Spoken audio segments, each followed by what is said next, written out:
We will get into this. Picking up, we left off last session. The Chaos crew was in the Chaos plane. You went to bed last night. Hopefully where you slept was safe. I'm kidding, it was. It was a nice little inn. It's a cozy little inn that you were told by Shazari, the proprietor of this inn, was created by her. Made out of remnants of the destroyed inn that was once in Elden Root during the War of the 12 Kingdoms. It was destroyed and showed up here. It is morning, or what passes for morning in the Chaos plane, and there may be food and drink downstairs. You're all in your rooms. It's morning. What's up?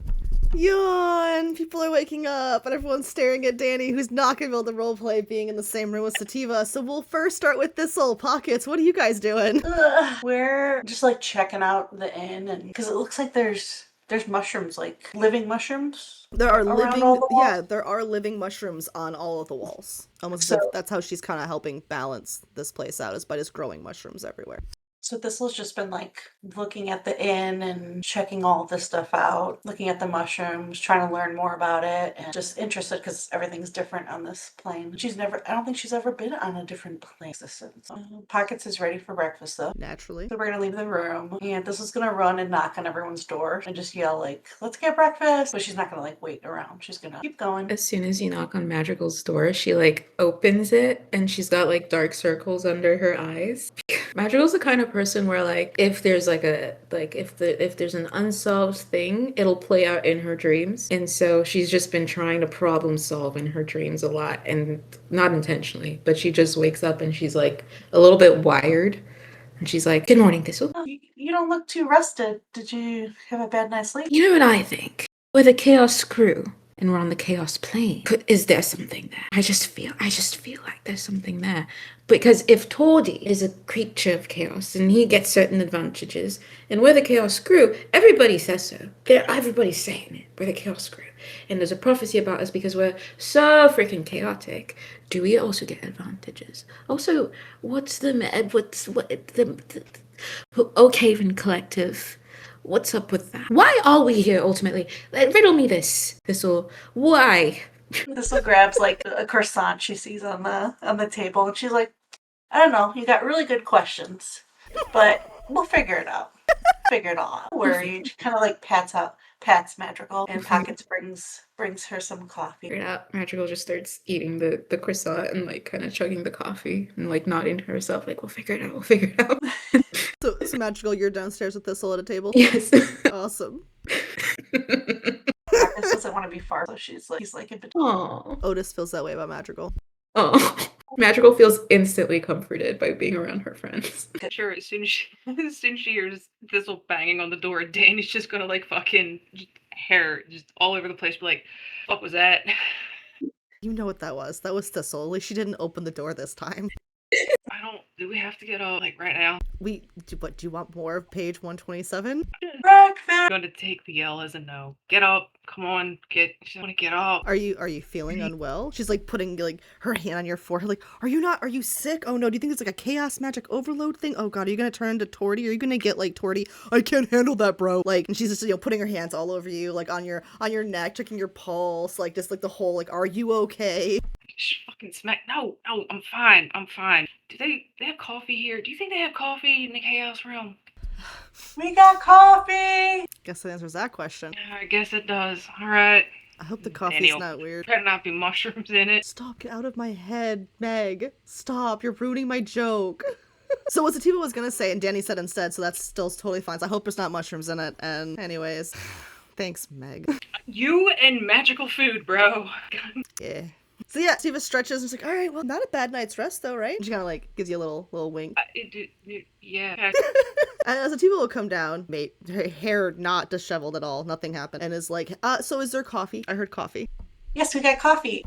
Hey, Danny, look, they have coffee. Oh, thank the gods. Can I please just, the whole pot would be great, actually. Shazari, can we have a pot of coffee? Shazari, and please, oh, go ahead. Please tell her there's no mushrooms, right?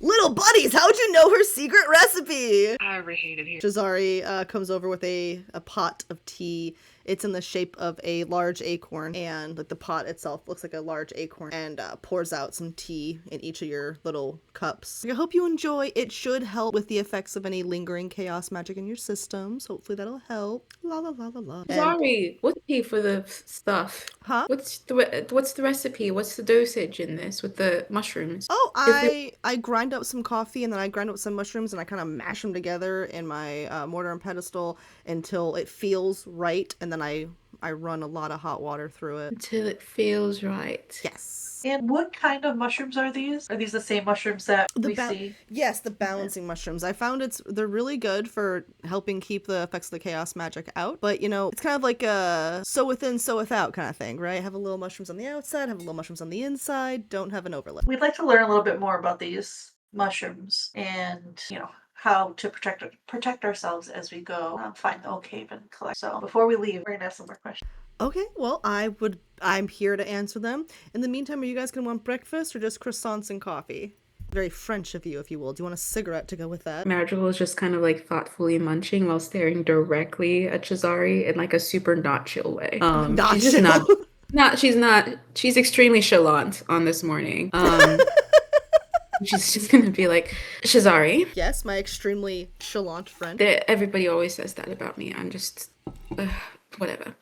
So there have been other parties that you have sent over to the Misty Isles, to the Oakhaven Collective, and tried to be like, hey, can you bring the Misty Isles back to the regular plane instead of being on the separate Chaos plane? Yeah? That is true. Why? What's it to you? I would like to go back home. And also, we shouldn't be here. The Misty Isles should not be here. The ancient world tree was already showing signs of decay and death when the Misty Isles disappeared in the early stages of the war. That's before Asmarim started attacking them with all their deadly necrotic damages they try to do to the lands. That's before you had to deal with all of the different kingdoms that were attacking that was attacking Eldenroot.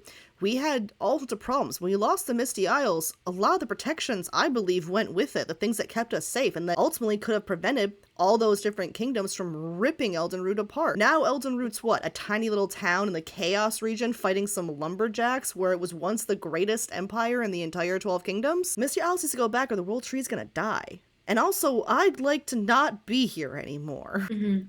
Why does the Oakhaven Collective not want to bring him back? Hell if I know. I mean, they may be afraid that if they go back, that some of their leadership believes that the problems of the 12 Kingdom, the war of the 12 Kingdoms, the problems that started it, haven't been resolved. Yes, the war ended. Yes, some of the kingdoms at war were destroyed, but many of the kingdoms that were destroyed weren't the aggressors. All the aggressors are still in some fashion or another in power, and in some cases even more powerful than before. Shadowheim's a great example of this. They were the aggressors in the war, and they saw very few damages other than some of their foot soldiers vanishing when the big cataclysmic event happened. So, in theory, if that's the reason, they might be against it because they don't feel that it would be safe to return anyway, so what's the point of returning if the same problems could just occur again? But if that's the case, that seems like a lot of cowardice to let the world tree die for it. And it's not like anyone could fight back against a war if they don't have the Misty Isles there. So that's a theory anyway. There could be other reasons I don't know about, but Can any of you, either you or the collective, find out what is currently going on back home? Like, how do they know who's in? I don't know what they do. I believe that they might have some sort of magic portal system or some way to communicate. I don't know. I get glimpses just when the literal stars and planets align that give me moments into the other realm. And normally it pops up someplace in the middle of freaking nowhere and there's no one there. Sometimes I get lucky. So say we're able to convince the Oakhaven Collective to bring the Misty Isles back into the regular plane or the mortal plane or whatever. What are you gonna do? Like, what's step one once you're back? And then what's step, I don't know, 1,000? Like, where do you see this ending? What do you want to do? Me personally? Yeah, you. Well, I'd like to rebuild the inn. My inn was considered one of the best places for everyone. It was open to everyone. I really liked that I had a place that everyone was welcome. I don't know what the kingdoms are like now, but I think it's good to have an inn where all are welcome. It's kind of unifying. It's kind of nice. Back then, it spoke to the unification that the Eldenroot kingdom had, but I don't know what it's like now. Maybe I could make an inn in the new Eldenroot. You don't think that little community's got an inn, do you? Maybe I could make one there? I don't know. I guess that would probably be something that I would go to do. Mm-hmm. I've heard really great things from Tordy about the Cozy Cove Inn, and there's really good food there, so I'd probably swing by there. It'd be nice to not cook breakfast all the time, So I would probably do that step one, because I also think they have really comfortable beds. So I'd probably go there step one. And then step two would be like going to and finding a new location for the inn, and then depending on the licensing, the permitting, and the funding and all that stuff, step 1000 would hopefully be welcoming guest number 47 into my inn or something. Depends on the steps, obviously. Like a good plan. Yeah. In addition to you being back and being able to start your in though, it seems like kind of the Misty Isles converging back into the mortal plane. What will that do to the chaos magic? Because it sounds like it's been quite concentrated and swirling around on this island and the surrounds. And so if it comes back into the pre-existing plane, like, is it just going to merge back in the same way that existed before the War of the 12 Kingdoms? Or like, what can we, like, basically, what are there any risks that we should be thinking about? Just, I don't know. I wouldn't be able to tell you that, to be sure. What I can tell you is that the chaos plane is made up entirely of the chaos magic, and the lands that we're from has chaos magic, and the chaos region is named that way because there's heavy concentrations of chaos magic in the lands. So I don't know what the correlation is. I personally don't. I know that sometimes creatures from one place end up between the two. I assume they travel along that magical connection, that chaos magic. I am not a scholar, so I couldn't tell you for sure, but there are ways that you can travel through the magic of the land to the chaos plane and back and forth. That's how Torty here has done it. That's how other people have ended up doing it. So I couldn't tell you if there'd be a consequence. Like, there's a correlation. They're connected, sure. I don't think that leaving these things would create. I truly don't know. I am sure there are probably consequences for us not being there, though. Between Misty Isles alone is scary to not have the world tree, the lost library. I mean, all that knowledge is gone. We're just hoarding all this knowledge on this realm. That doesn't seem great either. I don't know what consequences would be, but I've got to imagine the consequences that we're currently in aren't great. What happens if the world tree dies? You said it's dying here. It's dying in your lands, actually, in the 12 Kingdoms. It's been dying since Misty Isles vanished in the early days of the war, which is over 100 years, so keep that in mind. It's been dying a slow death for a minute. I don't know what happens when it dies. I got to imagine something called an ancient world tree dying. Probably not a good thing. Yep. So, Shazari, you've been here all alone. Adventurers come through here and there. Torty's like, any boyfriends come through here, or... Gross. It broke up there in the beginning. What'd you say? He said he was totally putting the moves on her, like, last time when we left, wasn't he? How you doing, Shazari? He was, yeah. Is Shazari into it? You can't tell. None of you have really made a check on that. Can I do an insight check? Is my 17 gonna give me anything, or you were awfully fixated on the situation at hand, so I don't know if you're focusing on that right now. I think if you saw them flirt, or if you saw him flirt with her, you might get that insight, but I don't know if right now you're getting that insight. As of that's yeah. fair. If you see it happen more often, though, then that'll come in. Danny just shaking her head and rolling her eyes, like completely over this bullshit already. No, none of you checked for it. Danny does not want to check for it. Shazari, have you ever met the Oakhaven Collective or its members before? Once or twice. Kind of bitches. Yeah? Say more. We don't really get along that much. They're kind of uptight, prissy pants, and... What is the journey like from here to the collective? Perilous. Chaotic. Fun! Can you elaborate? Well, there's travel by land, which is full of all sorts of creatures that have been either creatures of war or creatures of Elden Root. Either way, have been completely overrun by chaos magic and are no longer what they should be. Other sorts of chaos creatures. And then, of course, you get to the sea. And then, of course, same thing, but on the ocean, or on water, rather. So you have chaotic creatures. Amy, could you stop stepping on my keyboard, please? But, then you have the ocean, or the water area, and you have chaos creatures, but they're in water, which can be scary or perilous.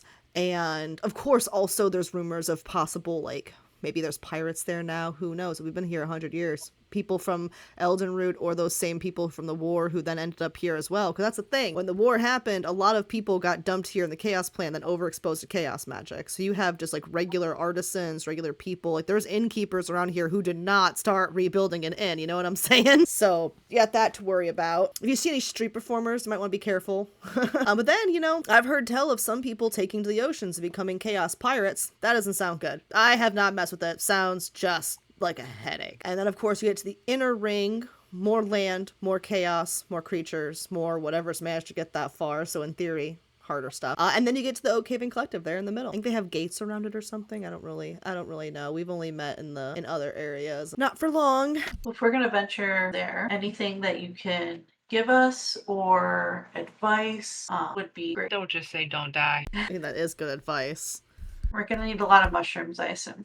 You probably will. I would suggest definitely having the mushrooms needed to mitigate the consequences of the chaos magic, lest you be overrun with it yourselves. I was just gonna ask, is there any chance you've got, like a stockpile of it that's like ground up or something, so we could, in some format where we might be able to, take it as needed? I don't know, like as large quantities as possible. Oh, you gotta have them 'Cause you're- fresh. Fresh is way better. If you have the dried out ones, you're just gonna trip balls. Alright, Yeah, so it'll then help mitigate the effects, of course, obviously, but not as Yeah. high of concentration, and you're gonna trip out. Do you want to be tripping out there when you've got God knows what sneaking up on you? No, you want to go fresh mushrooms as much as you can, and they really only preserve their freshness once they're cut for like a day or two. So Shazari, I think help us help you. With the mushrooms specifically, how would you suggest we go about making sure that we have an accessible stockpile? Are they just kind of growing everywhere willy-nilly? Or do we need to plan to have like cuttings with us? We can put them in the bag of holding if that's useful, but if we need them to be fresh so that we're not tripping, so that we can, get to Oakhaven Collective and bargain with them on your behalf, I mean everybody's behalf, because we want the Royal Tree to survive as well, but like you're charging us with this quest, so help us help you. well, they do grow. These mushrooms do grow in high concentrations of chaos magic, and you are on the highest concentration of chaos magic. Unfortunately, they are also a very hot commodity because for 100 years we've had people trying to survive in the chaos realm that aren't meant to survive in the chaos realm. So anytime people see those mushrooms, they are generally harvesting them themselves and taking them for their own. Not everyone's growing their own supply like I do, although the wiser amongst us, we grow our own because obviously you want to make sure they stay fresh. So I would suggest some sort of, I don't know, like a portable greenhouse would be a great idea, or like a little portable garden. Are any of you one of those what are those things called where people like make things out of magic? That could be cool. Like make a little portable greenhouse or something. That'd be, I think, the smartest way of doing it. Or if like, have any of you ever heard of that one, like maybe if like I can make my inn walk on stilts, that could be cool too, I guess. And I could just go with you or see her again. I mean, I could go with you and keep you safe or something. But anyways, I don't know how to do that either. And see her again? I mean, see you guys off, see her off to the Misty Isles, to the Oakhaven Collective. I'm not going to cast Zone of Truth on you, but I could. Magigal's like way of getting the truth out of people is saying, I could make you give it to me, but I'm not, so you should tell me. You're asking us to risk our lives, and so we need to understand your motives. If you're gonna Baba Yaga, you're in. If you're gonna mushroom Baba Yaga, you're in so that you can see somebody again. That seems like a pretty big freaking deal, don't I you wish think? I could mushroom Baba Yaga my inn. That'd be love it. That would solve all of his problems. That'd be great. Why would it solve all the problems? Well, because then I wouldn't be stuck in one spot. I could go with you guys, To find your girlfriend. Who said girlfriend? We never said girlfriend, I assure you. Explains why. Never mind. Explains why what? What, Danny? Why she's not interested in Tori. Oh, because Tori's just so irresistible. Look at those luscious locks. This is like, I mean, now that I see him, he is kind of cute. And he's a mayor? A philanthropist? Like, he pays for a lot of schools and stuff, Tori's a catch. Shazari, who's she? Does she have purple hair and she an elf? No, I mean, yeah, she's an elf, but no, she's not purple haired. She's the leader of the Oakhaven Collective. What's her name? So, okay, I was originally gonna name her Sarah, but one of your partners is named Sarah, and that feels kind of weird. So, can we pick a new name, please? I named her after the person who runs the crystal store that I go to. It's called Oakhaven, and so yeah, and it's ran by a woman named Sarah. However, one of your partners is named Sarah, so let's pick a new name. Collectively, you guys can pick a new name for this person. They are the leader of the Oakhaven Collective, and yeah, there's a little romantic tension there between her and Shazari, above table. Think like Marceline and PB, but I'm not telling you who's good or who's evil. Excuse you, neither of them are. Maybe that's the point, but maybe they both have evil moments. Who knows? I've just had a thought. It's absolutely not related to anything Gotcha. that would currently. Okay. This is going. Hold on. Magic was trying to do like a vibe check with Shazari about her understanding of the Oakhaven Collective. Gotcha. Because it just occurred to me that it's kind of like an eye shape in the middle. She's like, oh, the eye of the storm. Maybe. But is it kind of like, so Shazari is obviously Chaos Dragon, and she's got this like star-crossed lovers thing going on with insert name here from the Oakhaven Collective, and two houses both alike in dignity, whatever. Is the point of the Oakhaven Collective that they're very like order, Like, we have a way of doing things and we're not. Like, is that what some of the tension comes from? Is that the Oakhaven Collective is very like, we like things a certain way and we don't think that it's worth going back because XYZ. And Jazari is like, well, chaos is as chaos does and we need to go back. Do you know what I mean? Yeah, that's a pretty accurate assessment, actually. That's that passive 17 insight right there. All right. In that case, I actually think I would modify and say letter of the law but with a nature edge to it. Like, they are still very much like druid ranger type, like mostly druids. There are still some other elemental magic types. There even could in theory be some witches in the Oakhaven Collective. In the lore, you'll remember that when the tree first started dying, there were witches that came over and started trying to help because they were kind of neutral in the war because no one wanted to fuck with them in the bog swamp. So in theory, there could also be some witches over there because you don't know who all got yanked, right, when the chaos match did their thing. They've also, since the Misty Isles went at the beginning of the war, when that big event happened, other people vanished too. Some of them were destroyed, some of them just vanished. Did they go somewhere? Chaos plane. So there could be a lot of different nature type folks in the Oakhaven Collective, but yeah, I would still be kind of like that Law and Order meets scared to go back because, hey, that was a really gnarly war and like those same problems are still there, so like why would we go back? Like, the bad guys are all still there, like literally the same people who called the last war are still in charge of some of these kingdoms. Why would we risk it? So are we still looking for your old mentor? I'd like to. Yeah, I haven't heard anything since she left, so I'd like to ask around, especially while we're out here. Because did she leave or did she disappear? Was she part of the collective? No, I don't know that she's ever been here, but she was from the area. No, never mind. I thought she was. But she is a druid, and she may have ties to the Oakhaven Collective. I just don't know for sure. I don't know if she went off to kind of fight the Shadow Druids, or if there's something bigger going on, having to do with like a primordial. I don't know. I need to go through the backstory a little bit more and send it to Abby. Shazari, have you ever heard of a druid named Lysandra? I get a lot of people through here. I don't even know your names, to be honest, so... Well, I'm Thistle. Hello, Thistle. It's a pleasure to meet you. I'm Shazari. I know I told you my name, but I don't think I actually heard any of your names. I'm Thistle. This is Pockets. My liege. Correct. I'm Madrigal of the Minnows. You can call me Madrigal. Magical. Danny. Shazari, I love your idea about a portable greenhouse. How can we make that happen? I love the idea. How do we make that fucking happen? Yeah. Well, if any amongst you are really good and clever at tinkering and making magic items, and a few of the other ones can all work together, maybe you guys could do that. Thistle looks at Sativa. Have any ideas? Can we use the bag of holding? Well, the bag of holding's not gonna make anything. But like, could we somehow have this big greenhouse that like we put in the bag of holding? You would still need the greenhouse, but in theory, probably not a big one into a small bag. You'd have to make sure that the thing can fit through the hole of the mouth of the bag. But can we magically shrink it? I don't know, can you? I don't know what your spells are. Is this something that like prestidigitation could do? So in theory, you could at least make some mushrooms happen with that, yes? And druid crab. Yeah. Oh. I'm trying to see what I got. Mads, why did I think you were... you don't have artificer? Why did I think you had artificer? I've got 3 levels of bard and 3 levels of cleric. Cleric. Fuck. Alright. Which never comes up, actually. I need to figure out a way to make that come up. Well, knock on wood, none of us have been mortally wounded yet, so... True. Sativa's I mean... Go ahead. I don't know how much time we have, but I mean, she kind of like points at Carl. She's like, he's made a bunch of magic items. That's all him and Arrakis used to do. And Arrakis taught him Arrakis was an artificer. And Carl started learning from him, much the way Carl has started teaching you reading. I don't know if he could or not. I'm not saying he can. He's a twig. He's much more than that. If you guys combine all your various magics together with some downtime activity, it's an imagination game. Anything is, in theory, possible, said Sativa, the NPC. In a very meta way. Thistle kind of gets up and walks towards Carl. Carl. See what we here. And she's going to chat with him. He's going to pull out some spectacles, put them on his little bony nose while he listens. So we combine our magic. Like a druid craft, like you mentioned.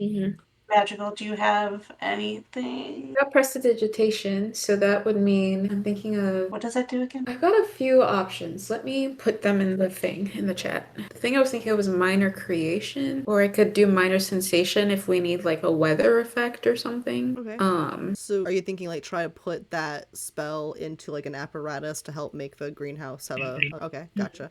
I see you. I'm picking up what you're putting down. So she does prestidigitation. One of us, Thistle, could do Druidcraft, and the other could do Elementalism, because you can technically sculpt an element if we need like dirt, wood, or something. I don't know. Carl? How does that Sorry, that was Meg. Yeah, no, I totally said that as Danny. Would've. All right, so we have sensory effect as an option. We have magical having that ability. You guys each maybe contributing some elemental as well as druidcraft to help get some of these like spore. Are you guys like trying to build the thing or trying to make more mushrooms? So that would be kind of to grow. I think the mushrooms, the structure itself. Because you'd probably like just spend time like physically like building a thing. Yeah. Can we use like entangle like vines to maintain a structure? Entangle normally only lasts for X amount of time, so you probably have to do some modifications of it.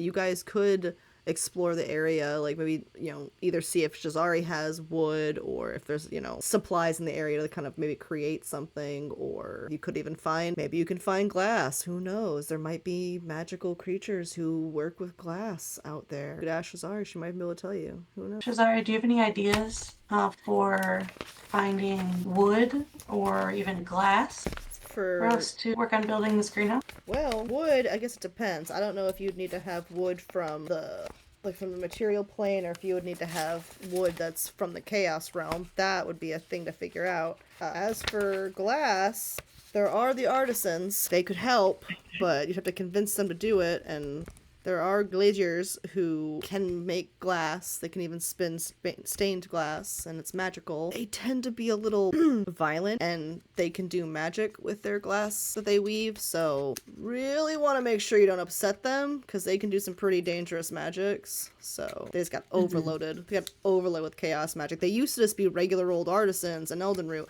See, in Elden Root, because everything there was meant to be made from the land, obviously the few artisans that would not be working with elemental magics that were actually making things like for example windows. There was a very high quality, high caliber of person that would take to make those kind of things and make them work with the natural elements around them. I think that attunement maybe helped them when they landed here in the chaos realm, but I think that maybe also made them a little more open to the chaos magic flowing into them, and I think they kind of went a little, I don't want to say insane, but I definitely think that some of their abilities have gotten a little supercharged from the chaos magic. So where they once could just make beautiful imagery on stained glass, they can now take your image, for example, and put it on the stained glass and then break the stained glass and cause damage to you, kind of stuff, or take control of you entirely, and also not as great. So you really want to be like really friendly with them, really nice, don't piss them off, and be very specific about what you ask them to make you, because Do you know how to get on their good side?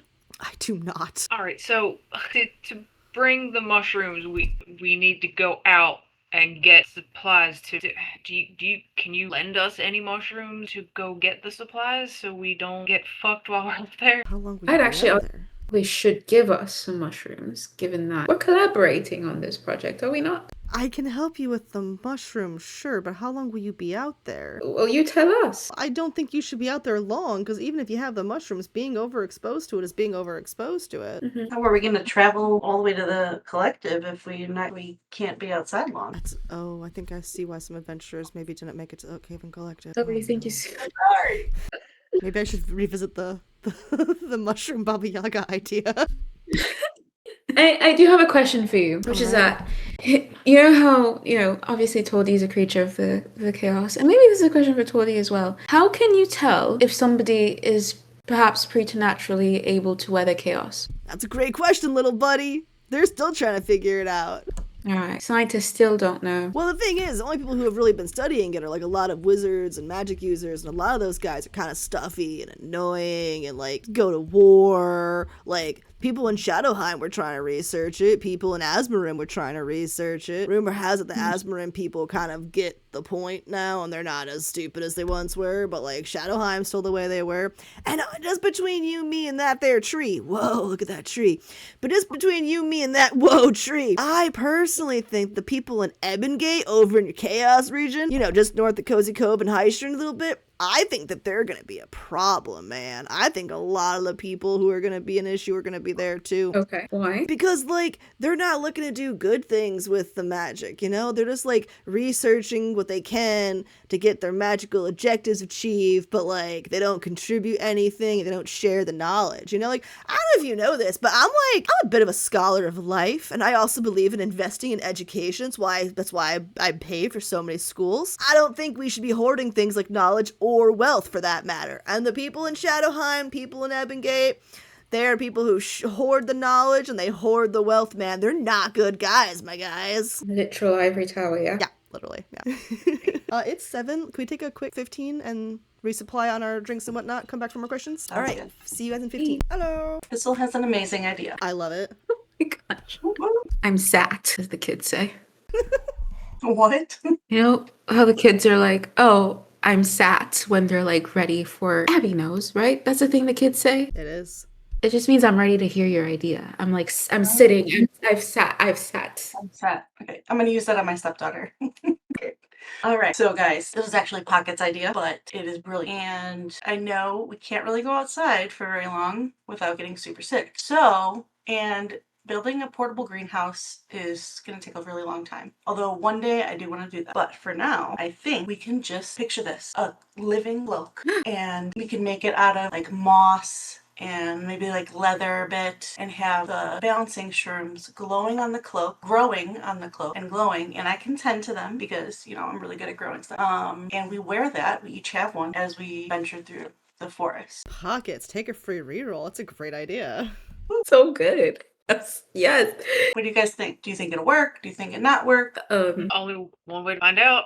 Do you have any other ideas? Magical picks up Pockets and she goes, "You're the greatest mind of our age." I know. Gives him a big hug and puts him back down.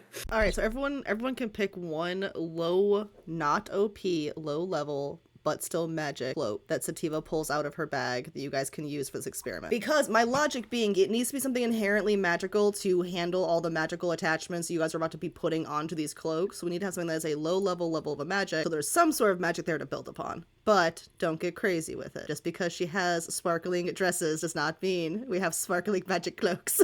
Also, Pockets needs a cloak too. We already said that Pockets needs more gear anyway, so. I will say, me, the person, the idea of a cloak full of mushrooms just freaks me out so bad. The moss It's just- sells me on it. I wish that the moss sold me on it, but Madrigal knew it. She's like, no, this is great. Yeah, I assume there's probably some sensory issues that you guys are also going to probably try to mitigate with magic. I assume there's going to be some crafting time involved, and it's going to involve some like, and I double line this cloak to make sure I don't feel the moisture of the moss. It's like If I can embed permanent prestidigitation into them, then I can like regulate the temperature and Right. stuff for our cloaks. Exactly. All right, so we are at the table. We're discussing possible ways to get through. Editing Abby going, oh, you're done? Fucking okay, fine. So we're at the table. You guys are discussing ways to get through the elements of the chaos magic outside the protection of the inn, and Pockets had a genius idea. So, Pocket's idea is to create cloaks that we can wear with the balancing mushrooms growing and glowing on the back of them. And we all have one. We just need cloaks to start with, and then we can grow the mushrooms on top. Shazari, can you help us start growing those? Yeah, I've grown them a few times. They're pretty easy to grow, and there's some druids amongst you that'll probably make it easier as well. I could definitely help you. I don't have any extra cloaks on hand, so Sativa's like, that, it's fine. I got that. It's fine. Do you guys all think this is the way to go? Wearing the mushrooms? Said it before, I'll say it again. Pockets is the brightest mind of our age. He is. If you're alright with it, your cloaks. Oh, it's clothes. Who doesn't have clothes? See, we got this will be great for Madrigal. It's a robe of useful items, and this would be really good for pockets, perfect pockets. Here you go, a cloak of protection. It is perfect for you. I'm sure no one else in the group would want an additional AC, so why would we give anyone but you a cloak of protection? That'd be silly. And then, looking through here, Thistle, it's maybe a little higher level. I don't know if you'll be able to fly with it, but here, the cloak of the bat, it's pretty cool, and you can still turn into a cute little bat. Imagine a little bat with a little moss-covered cloak. That'd be adorable. And, hey, Danny, what's up? Oh, hey. Let's see. Oh, yeah. Did you think that cloak of protection was good enough for pockets, or should we give him 2? No, he's great with a spear and dodging and really. I'm just messing with you. And she kind of smirks a little bit and tosses you the cloak. Thank you. That's GA for now. Want to do more 127 this morning. Look. Oh man. Sativa, knowing that Danny kind of likes when girls are a little mean to her, but doesn't really know how to do it, so she's like, okay, let me just like casually be mean to her in little ways. It's her love language. So you guys each have cloaks. Your plan is to try and grow mushrooms and moss on your cloaks. What is step 1 for this? Sativa just like puts a sewing kit in the middle of the table. Like, I don't know if you need that. Here you go.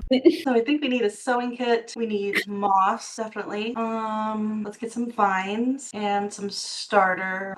Maybe compost. That might be a little bit smelly. Soil and mushrooms to start with, Chazari. So is that a yes or a no on the compost? That's a hard no. Okay. Some soil. But last session, did we at any point discuss Carl starting to read the book about the chaos plane that Babs sent, or did I make that up? I might have made that up. I'll bet you were gonna read it, but he was gonna help you since it was above a young adult reading level. Okay. Can I say that while we're doing this, because Madrigal probably will not have a whole lot to offer, I think that she wants to start reading that book. All right. In case there's anything. So while we're all tinkering with our cloaks and trying to put mushrooms on them, she's gonna be reading through the Misty And Isles she's gonna book. say, Thistle, would it be okay if you maybe help me with my cloak while I try to get through this book? I think it's gonna take me a while, and I just want to make sure that would that be all right? I'm not very good at sewing, to be honest, or plants, to be doubly honest. I got you. Appreciate it, and she's gonna start reading. I want to read a book. Can you do this? Madrigal's so real for that. Yeah. Pockets jumps up and grabs the cloak to help to start working on yours, Magical. And Thistle says he's actually really good with needlework. I'm not surprised by that at all. It's the tiny finger. Mm-hmm. Like the most ornate mushroom embroidery on this cloak you've ever seen. And Danny, what kind of a craftery are you going to be throwing at your cloak? Oh, she's trying. She's not saying anything, but she's trying her damnness to fucking sew anything into this, any type, I don't know, leaf embroidery kind of thing, and it's all wonky. But she's just going at it. She's not saying anything. She got the little tongue peeking out, she is fucking locked in, and it just looks like shit.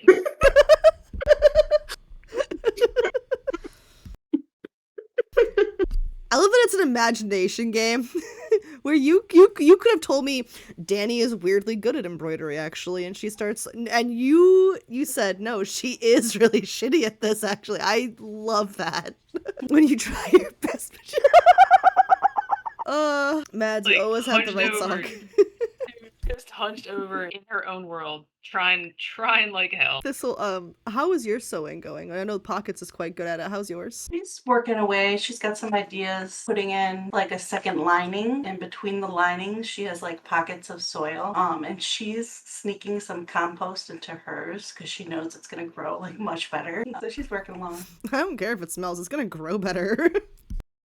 I mean, to be clear, fully composted compost wouldn't smell like poop. It would smell like really rich soil, which should smell good to a druid. Magical's gonna do the thing where she's trying to read while walking, and she's gonna go and absent-mindedly try to put together some nachos for her friends, just kind of getting snacks, and she's gonna come back and be put the plates down, and then just kind of go back to what she was doing. So Magical in a kitchen she doesn't know. Yeah. On a plane she's never been on. Yeah. Mm-hmm. While reading a book. Yeah. Mm-hmm. Just with one hand. Yes. Grabbed whatever she could find and made nachos. Yeah. Okay. Who wants to describe what those nachos turned into? What ingredients were used? That's a great question. I'm glad you asked. I don't know.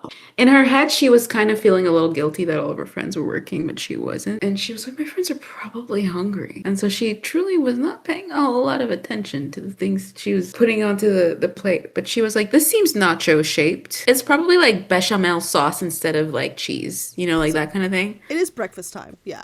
I would think that there's a lot of breakfast stuff was available after breakfast, so probably none of it was terribly fresh. So creative interpretation, I will say that I don't know if there were chips, and it was probably actually just like thinly sliced fried mushrooms. Neither person hates mushrooms, by Same. the way. Same.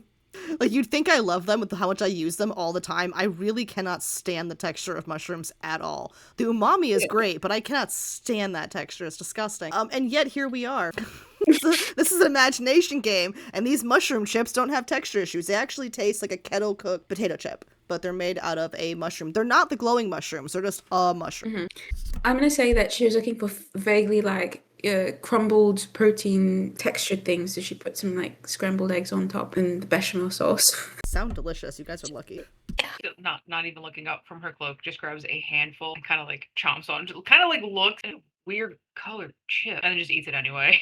Pretty tasty. Yay. Gonna look up and go ahead. No, you go ahead. So Dane's just gonna look at Thistles and then look back at hers and then look at Thistles again and then kind of looks at Sativa and be like, what am I doing wrong? Oh, with the sewing that you're doing? Why did you put it in air quotes and say it like that? Well, the relationship with a needle and a thread is normally much closer than they currently are. I'm not sure why you keep just stabbing this needle in and out of the cloak without the thread properly attached on there. I think that might be part of your problem, though, because, like, you see how the thread isn't in any of the stabby holes you're making? Also, I don't know if it was to stab it so angrily. I have a lot of frustration. Do you see the hole in this fucking needle? How the hell are you supposed to get a thread through that? So you have magic. So you're not helping. She's gonna blow a breeze, and the thread's gonna just go through the eye of the needle.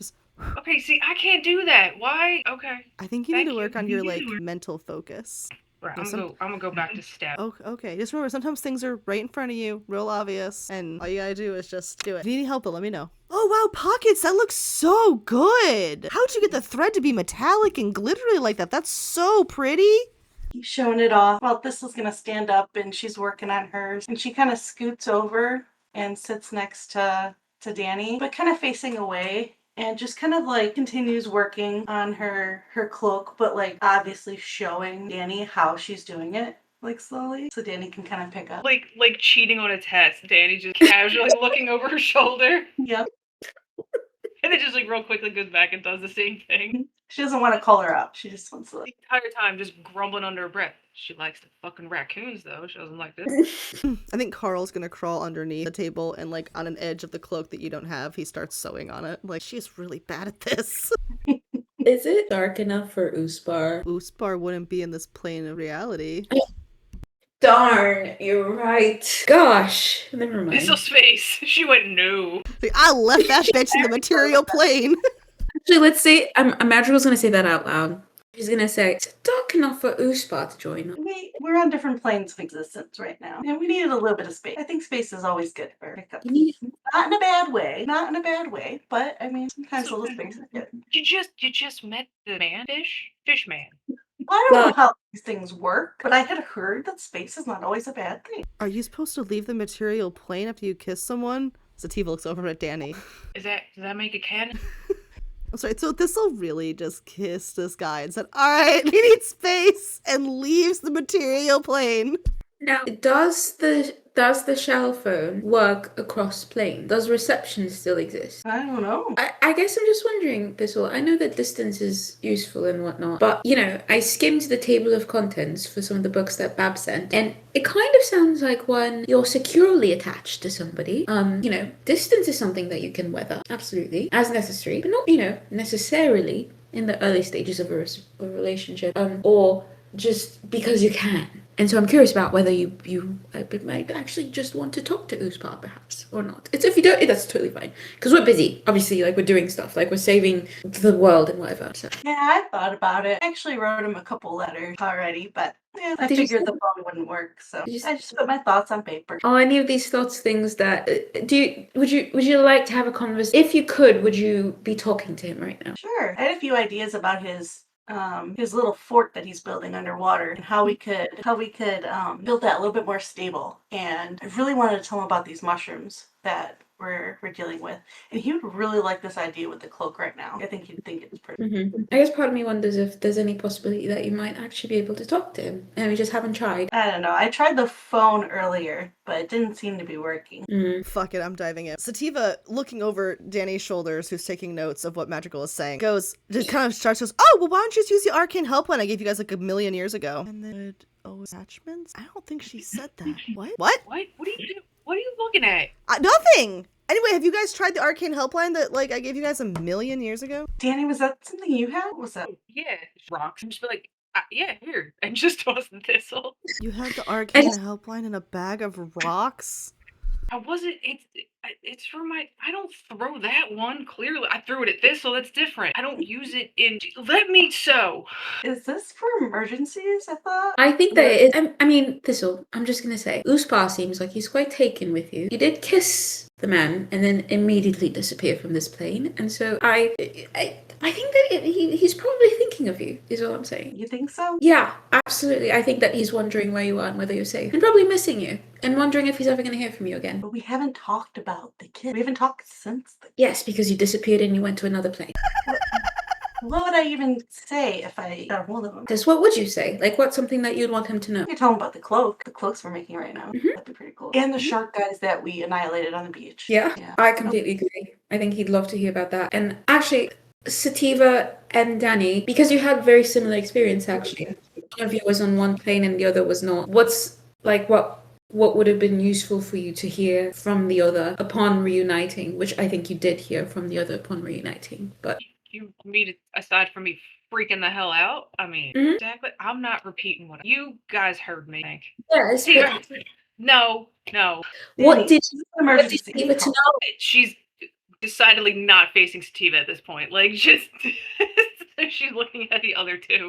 I don't know. I was freaked out, and I wanted to know that she was safe and all right. And I apologize because I didn't hold on to her and lost her for that little bit of time, and rightfully freaked the fuck out. I don't know that. Okay, so make sure he's safe. Apologize for something, and I mean, emotional.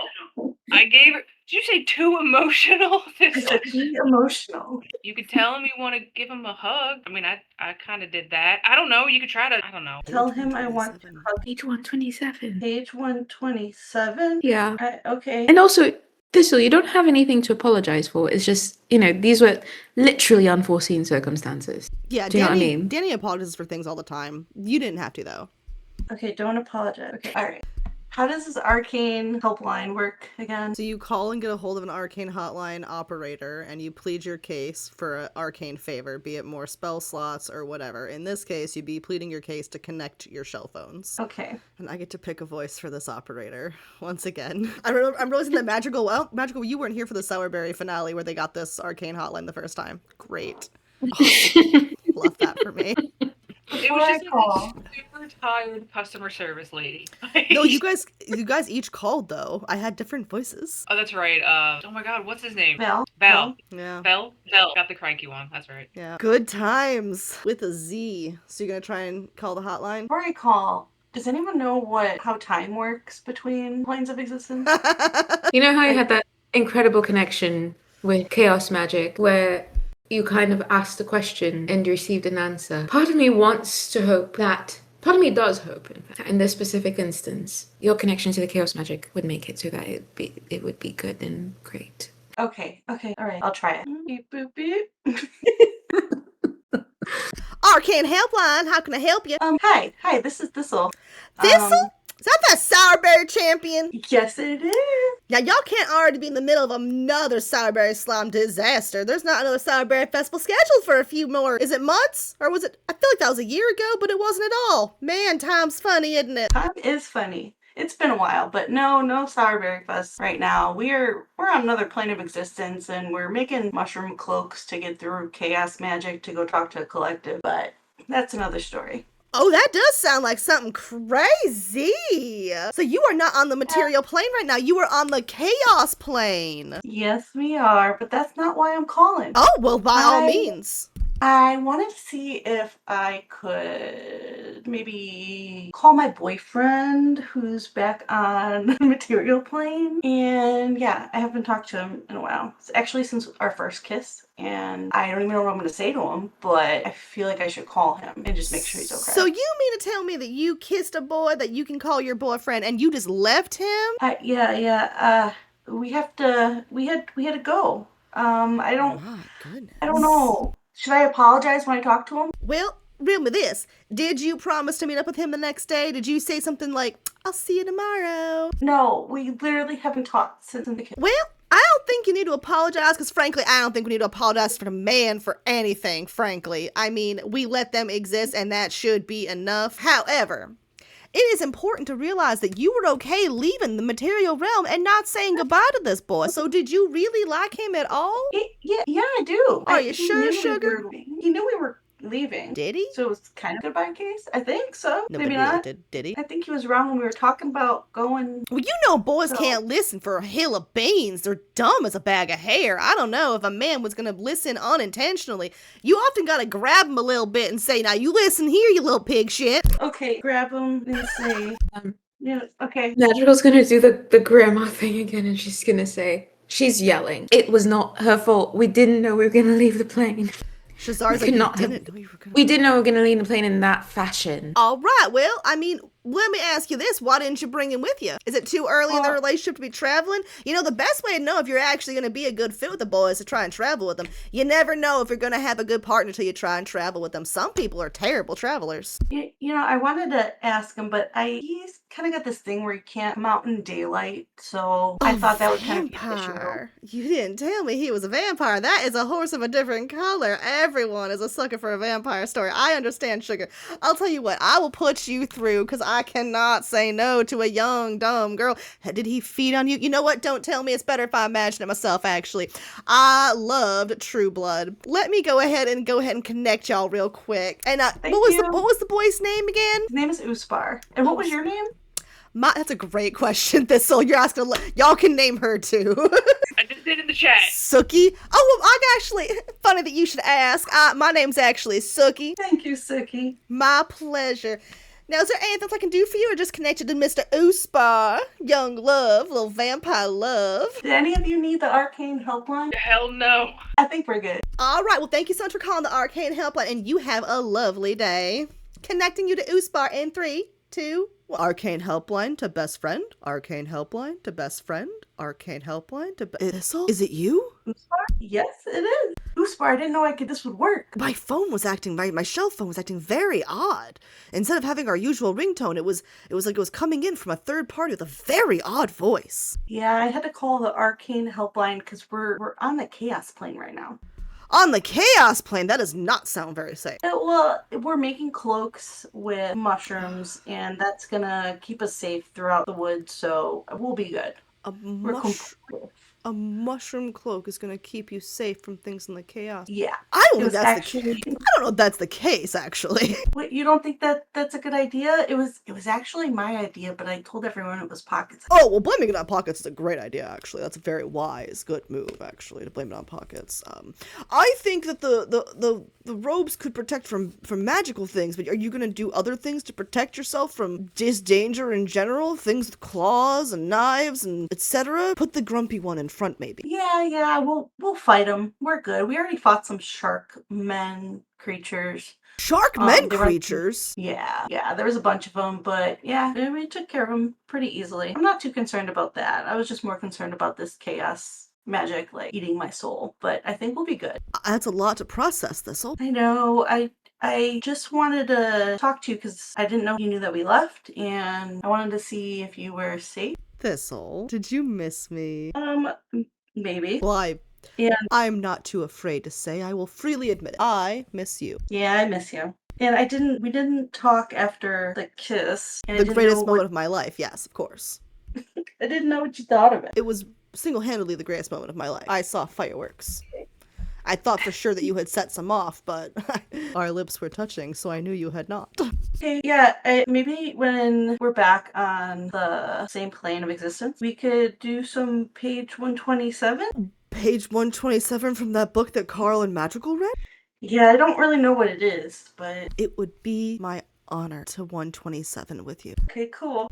Do you know when you'll be back? I don't know. Hopefully it won't be too long. Hopefully not. I'd like to see you soon. I hear there are people looking for you guys. Yeah, we've kind of angered some people. What have you heard? Oh no, this isn't. Well, of course, we know about people who are angry with you, of course, but from what I understand, there's been people looking for you in a good way, but, I haven't heard much. They probably can't get to us on gas plane. Probably not. They said they'd see you later. Okay. You don't know who they were? No, they wouldn't tell me their name. What did they look like? Oh, they were kind of odd. They had purple hair and pointy ears. They were an elf, obviously, and they were a little odd. They were funny though. Danny. Purple hair. Who? Did you get a name? Oh, she wouldn't tell me her name. She refused. Where did they meet? Where did you see her? She came out in the ocean. Not to sound pathetic, but you vanished after we kissed, and I thought maybe you were, trying to ditch me. And I got a little sad. I thought, well, let me go check the bar in the middle of the ocean. So I went to the bar in the middle of the ocean, and I thought, I'll check on their friend Gwen too. Make sure she's doing okay. She's fine. So she was talking with this girl with purple hair, and they were talking, and I said hello, and I was like, hey, have you guys seen this all? And they were like, no. And yeah, we got to talking. She was funny, kind of a twisted sense of humor, but kind of weirdly into bugs, but like... Oh, okay. I think I know who you're talking about. Yeah, but she also had some very fascinating ideas on compost. Oh, that would be so helpful right now. Yo, she had a lot to say on compost. And also worms. She had very big opinions on worms. Kind of gross. Yeah, but compost is actually very useful, and I can go on for ages. But yeah, you guys should totally talk. But now that I know that you're not mad at me, it's funny, because it's funny, I was actually spilling my heart out to her, and she laughed and said, no, she's probably not mad at you at all. She probably just got caught up in some stuff, and she's eager to talk to you again. And then here you are calling me, not a couple hours later. Isn't that funny? Yeah, that is so funny. Oh, I'm sorry that you thought that. No, definitely not. We just had to go, and actually, I tripped on some shrooms on the way here, and it was pretty cool. Maybe we could try some when we get back. I would love to experiment with drugs with you, Thistle. That would be an honor. It's a date. Yes. I'll pack a picnic basket for us. Oh, perfect. How is your fort going, by the way? My The ocean? fort? Oh, it is looking really, really good, actually. I've actually been trying to get some coral relocated because there was some pollution issues near one of the cities, so I was relocating them out to my forts and have a healthier, cleaner place to live. Ever since you guys got rid of that big fort those assholes were in, the ocean current's been flowing way better. Really fixed some things out here in the ocean. Things are flowing much better now. There's more fish, more coral, more everything. It's actually been really nice. So my fort is flourishing. Thanks so much for asking. It's so nice that you take an interest in those things. Of course. That sounds great. I'm so glad to hear. Does anyone want to talk to Uspar? Uspar, that elf, did she say she was looking for us? She was more like wondering if you guys had left and how long you'd been gone, trying to figure out when you'd come back, I guess. But she wasn't asking too many questions, but it kind of was like the way she wasn't asking about you. You know what I mean? You knew us by name? Well, yeah, but you're the Chaos Crew. People know about you. Right. In your read, Uspar, did she seem... Basically what I'm trying to ask is, if Uspa had done an inside check in the moment, what would he have gleaned from that interaction about her? Then he should have probably done an insight check, but he was so preoccupied, worried about Thistle. Busy. Yeah. Did she seem... How old would you have said that she was? Did she seem How old? Yeah, it's hard to tell with elves, right? It is. That's the thing. It's hard to tell with elves because on one hand, I'd say she's, your age or Danny's age or Thistle's age. You're all your ages. But on the other hand, there was something in her eyes that was maybe a little older, like she'd seen some stuff. But then again, she did say that she had studied in Asmarim, and your buddy Torty says that's a pretty crazy, whoa place. So maybe that's why. And she was talking with Gwen, you said? Yeah. Like they knew each other? That was a thing. Gwen seemed to think they did, but the person didn't seem to acknowledge it. When someone knows something but the other person doesn't acknowledge it, like that. Fascinating. Yeah. That's strange. Uspar, how was Glenn looking? Like she was feeling better? A lot less twitchy, yeah. Like she's still needing some time to rest, but she seemed I think honestly having that visit from the person with the purple haired person, I think that that elf really boosted her mood, honestly. Not like in a weird way, just like it seemed like talking. Like when I walked in, they were actually laughing. Like I actually saw Gwenny with her head back laughing, like roarious, big uproarious laughter. But then when I approached the table, they stopped laughing for some reason, which is weird. Well, that's good to hear she was laughing. We'll have to find out more about this purple-haired elf when we get back. Mm-hmm. Okay. Did she mention anything about? Did the words "full circle" come up in your conversation? Huh, you know what? It did. She said she was waiting for things to come full circle. That's so weird. You're really smart. I was waiting for things to come full circle. Did she give any more detail about that? Like what things? No. She said she didn't have anything to say to me. Okay. Thanks, Uspal. It's nice to hear your voice. I hope you're doing all right. Oh, it's great. It's great to hear from you guys, too. I am very happy to be able to talk to you. I don't know how you made it happen. Maybe I should try calling this arcane hotline so I could speak to you guys. But I'm very happy to hear from you. The customer service agent was so nice. Her name was Suki. That's rare. You don't normally see good customer service agents. That's really impressive. Is the grumpy one with you, or is she just being quiet because she hates me? I don't hate She doesn't hate you. She is working on her cloak very diligently. diligent. Yeah, exactly. Oh, is she good And you at both that? have an interest in page 127. They're actually starting to look really cool, Uspar. You'll have to see them when we get back. I hope I can. I'd love to see it. All right. Well, we're gonna get back to making these cloaks so we can go out into the forest and then the sea and then the inner aisles and yeah, then we'll be back. Please be careful, Thistle. It's dangerous out there, and I would hate for something bad to happen to you before we could try page 127. Oh, we'll be fine. Remember, if anything attacks you, hide behind the grumpy one. Okay. Hey, I could turn into a bat with my new cloak. Excellent. A smaller target. Great. That is so smart. Please wish Puckets a hello for me. And yes, please let him know that I found a button that I am saving for him. It's a button for you. He's very excited. I look forward to giving it to him, and perhaps 127ing with you in the near future. Yeah. You too. Thanks, Uspar. Great talking to you. Enjoy your sewing party, Thistle. Have a great day. Bye. Woo! You guys, going from that character to Uspar. You did so good, Abby. Can That's so good. we please take like a 10-minute break? I need to Yeah. Thank Yeah. you. Okay. Truly an Oscar too, Abby. You had some real.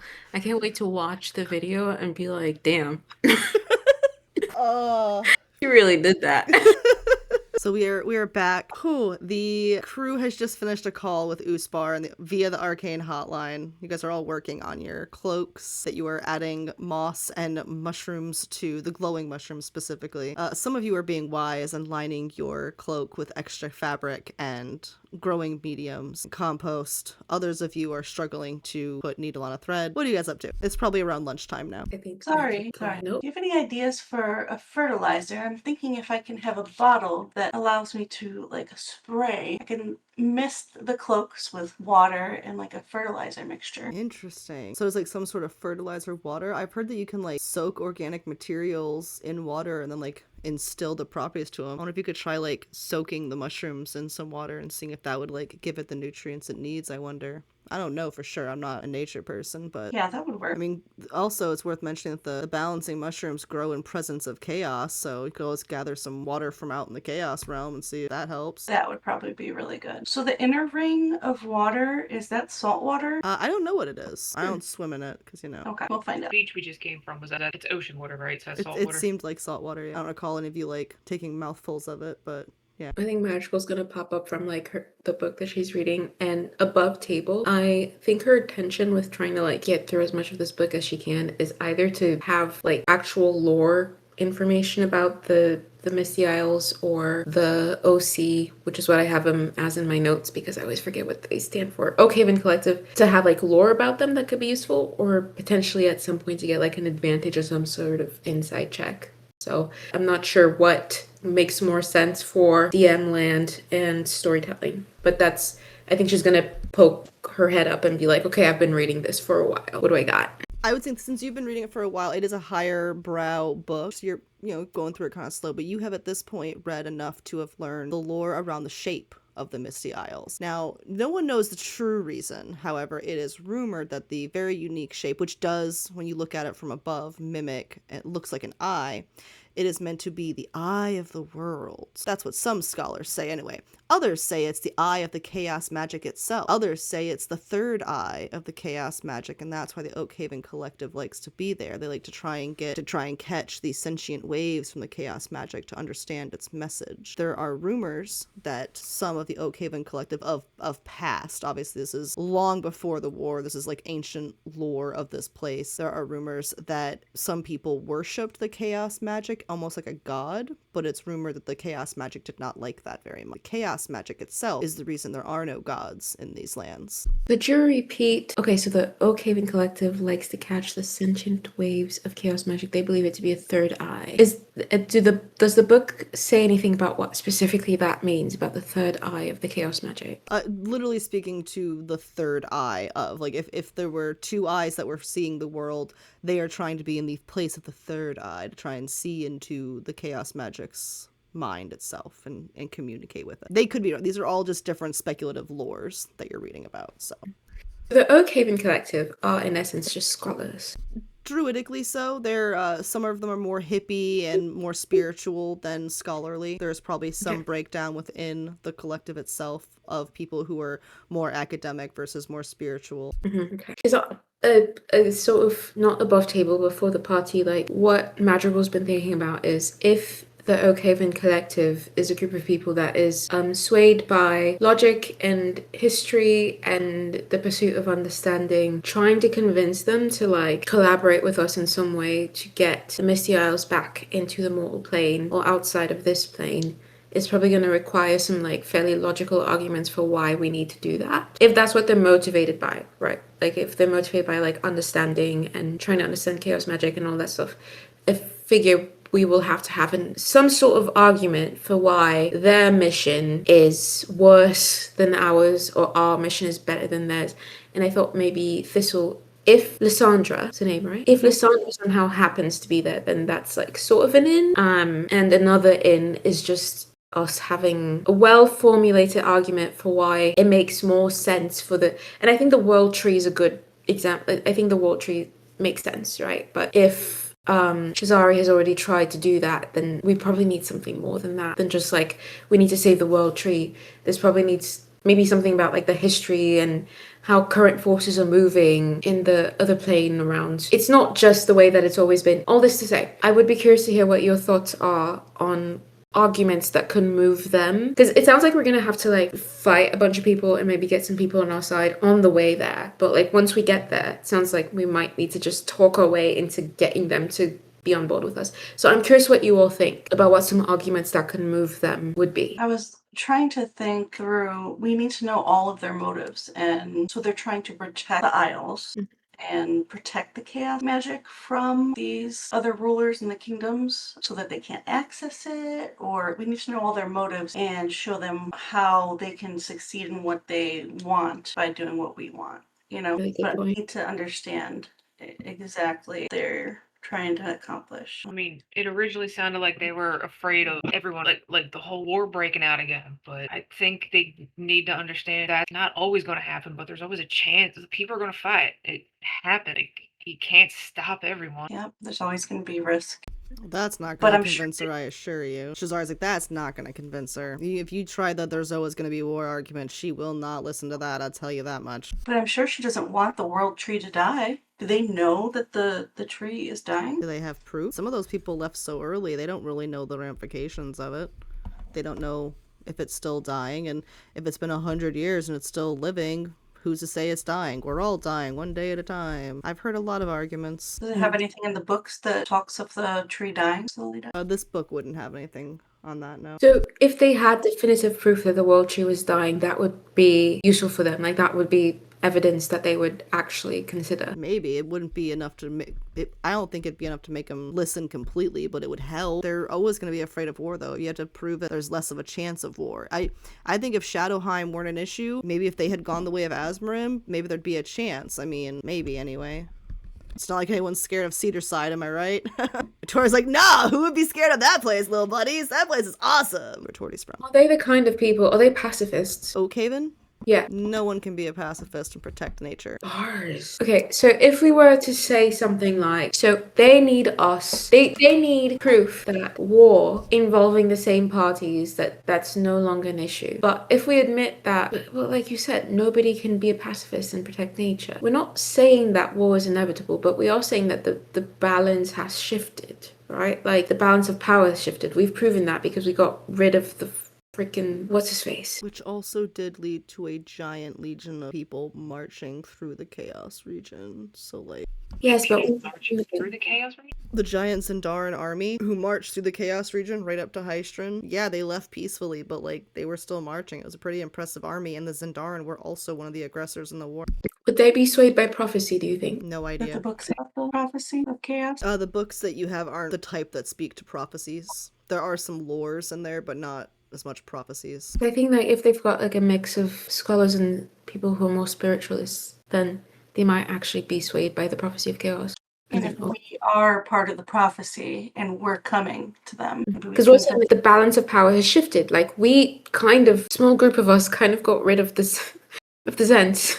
And so it's not exact, it's not the way that it was before. Also, are these people exceptionally long lived? Like were they were alive like during the War of the 12 Kingdoms? Is that right? I'm sorry? Which ones? The Oak Haven Collective. Some of them arguably could. This is only 100 years ago, so since some species or some races are pretty longer, like long lives, like, so for example, Torty remembers it because he's over 100 years old. So if some of them are elves or half elves or some other long-lived creature, then they might remember it like it was yesterday, you know? Okay, idea. In terms of strategy, I'm kind of wondering if us leaning a little bit more heavily into the prophecy might help us, and leaning a little bit more into the actual logic, because presumably if they've been here for the last however many years, they don't actually have a good understanding of what's happening on the surface, so to speak. So leaning both on like history and prophecy. What has like very recently happened in history in terms of like we kind of got rid of Manchun, and also this prophecy, blah blah blah. We can have them do the divination thing. Like we can have them do like, hey, consider whatever oracles you need to consider about us, and let us know what you find. And when we get there, maybe we should try to find out as much information as possible before we plead our case to ensure we can learn some valuable information. I think that's a really good point. We still don't know what the prophecy is, do we? I think it involves us. If chaos magic speaks to people, so we know that Thistle was able to access chaos magic. Was that after you had one of the mushrooms? Like the when you had the like premonition almost of like it's coming? So presumably like other people in the Isles can also access chaos magic in a similar way, right? Like, or maybe people with like druidic. It's coming. Was It's Coming a mushroom thing, or was that when you were just was that when you were just sitting on the beach listening? That was magical, right? That was you, I think. That was you. But you were listening and you heard It's Coming, and then you heard not all fire burns when you were tripping, I thought. Yeah, on the beach, I was just like listening really hard. Should we lean into that? What would happen if you tried that again? What if you're a prophet? Or like I don't know, like what power that would. Prophesizer? I'll take some more shrooms. You don't have to. I'm just it seems like you have like a tie to, I don't know. You said it's coming and something did come. Shazari just waves. Yeah, how about a portal next time and not, fire? It was a portal. Did you burn? Fire, whatever. Not all players burn. Pretty cool, by the way. I just wonder if this might be a skill set that you have, Thistle, that, pardon me. I just wonder if this might be a skill set that you have, Thistle, that maybe it seems pretty special that you were able to tap into the chaos magic without the mushrooms and basically have a prophecy that came true. Maybe. That'd be pretty cool. I mean, the first time I was just trying to listen and I heard a little bit, and the rest was from the shrooms. But maybe if you guys take the shrooms, you might have a similar experience. I don't know. I think I'm alright. And I also don't think you were on shrooms when you had that experience. On the boat, yes. Oh, okay. Yeah, on the beach. I just heard a couple words. Which came true. Which came true. And So you were give the us, only like, one to hear them. true. Mm-hmm. Ninja Pockets didn't hear him. Magical didn't hear him. Danny didn't hear him. Torty didn't even hear him. Torty was the one that told me sometimes you can hear it if you listen. So Yeah, sometimes you can, little buddy. maybe I can. I'll keep my ears open. Mm-hmm. But yeah, we can. So you want to use that in our strategy? I think that each one of us has something that we might potentially relate to them on. So for example, we don't know if we're going to hear anything about your former mentor. But regardless, we know that you have some sort of insight, gift, skill with either it might be the chaos magic, it might not be, but you have something special that helps us understand what might happen. That seems relevant. Danny, you have a very long history in terms of what has happened on the mainland, so to speak. You have a strong tie to that history. You were the one who dealt the killing blow. That's big. That's like historic. You know what I mean? Like that carries a lot of weight. Like they're probably writing songs about you if they knew for sure that it was us that did it. But you know, it seems like they kind of know it, but not really. But they kind of know it. You know, you have a strong tie to the history of the place. And, you know, in another way, if we're talking about star-crossed lovers or whatever, this person that Shazari likes a lot, part of me wonders if your story might speak or resonate to that person. And I think what I contribute is I really truly just want things to make sense. And it sounds like these are people who are trying to make things make sense and they're landing maybe in the wrong direction or maybe in a more short-sighted self-protective direction. And so I think that all of us have something to contribute that might sway them. But what do you think, Danny? I feel like what are you thinking? I'm not. This is kind of out of my league. I don't really know. I mean, you and this will definitely have something going for you. I hate things, but I mean, definitely talking to them in the right direction. And I don't know. We're not gonna know anything until we actually get out there, but it's a start. Mads, I don't think we're gonna have it all figured out right now. Like Danny said, we're gonna keep learning as we travel there. I think we'll find more out, and we just don't have all the pieces of the puzzle right now. I want to know who this other elf is, so I don't like it. The worm. As Danny Lady? says those words, Thistle, you feel yourself get a little woozy. Maybe it's hot in here. Maybe it's something. Is anyone going to try and catch Thistle as she falls over? All right, so... Yeah. Match, go ahead and Danny, just run over and catch her. Like lean over the table.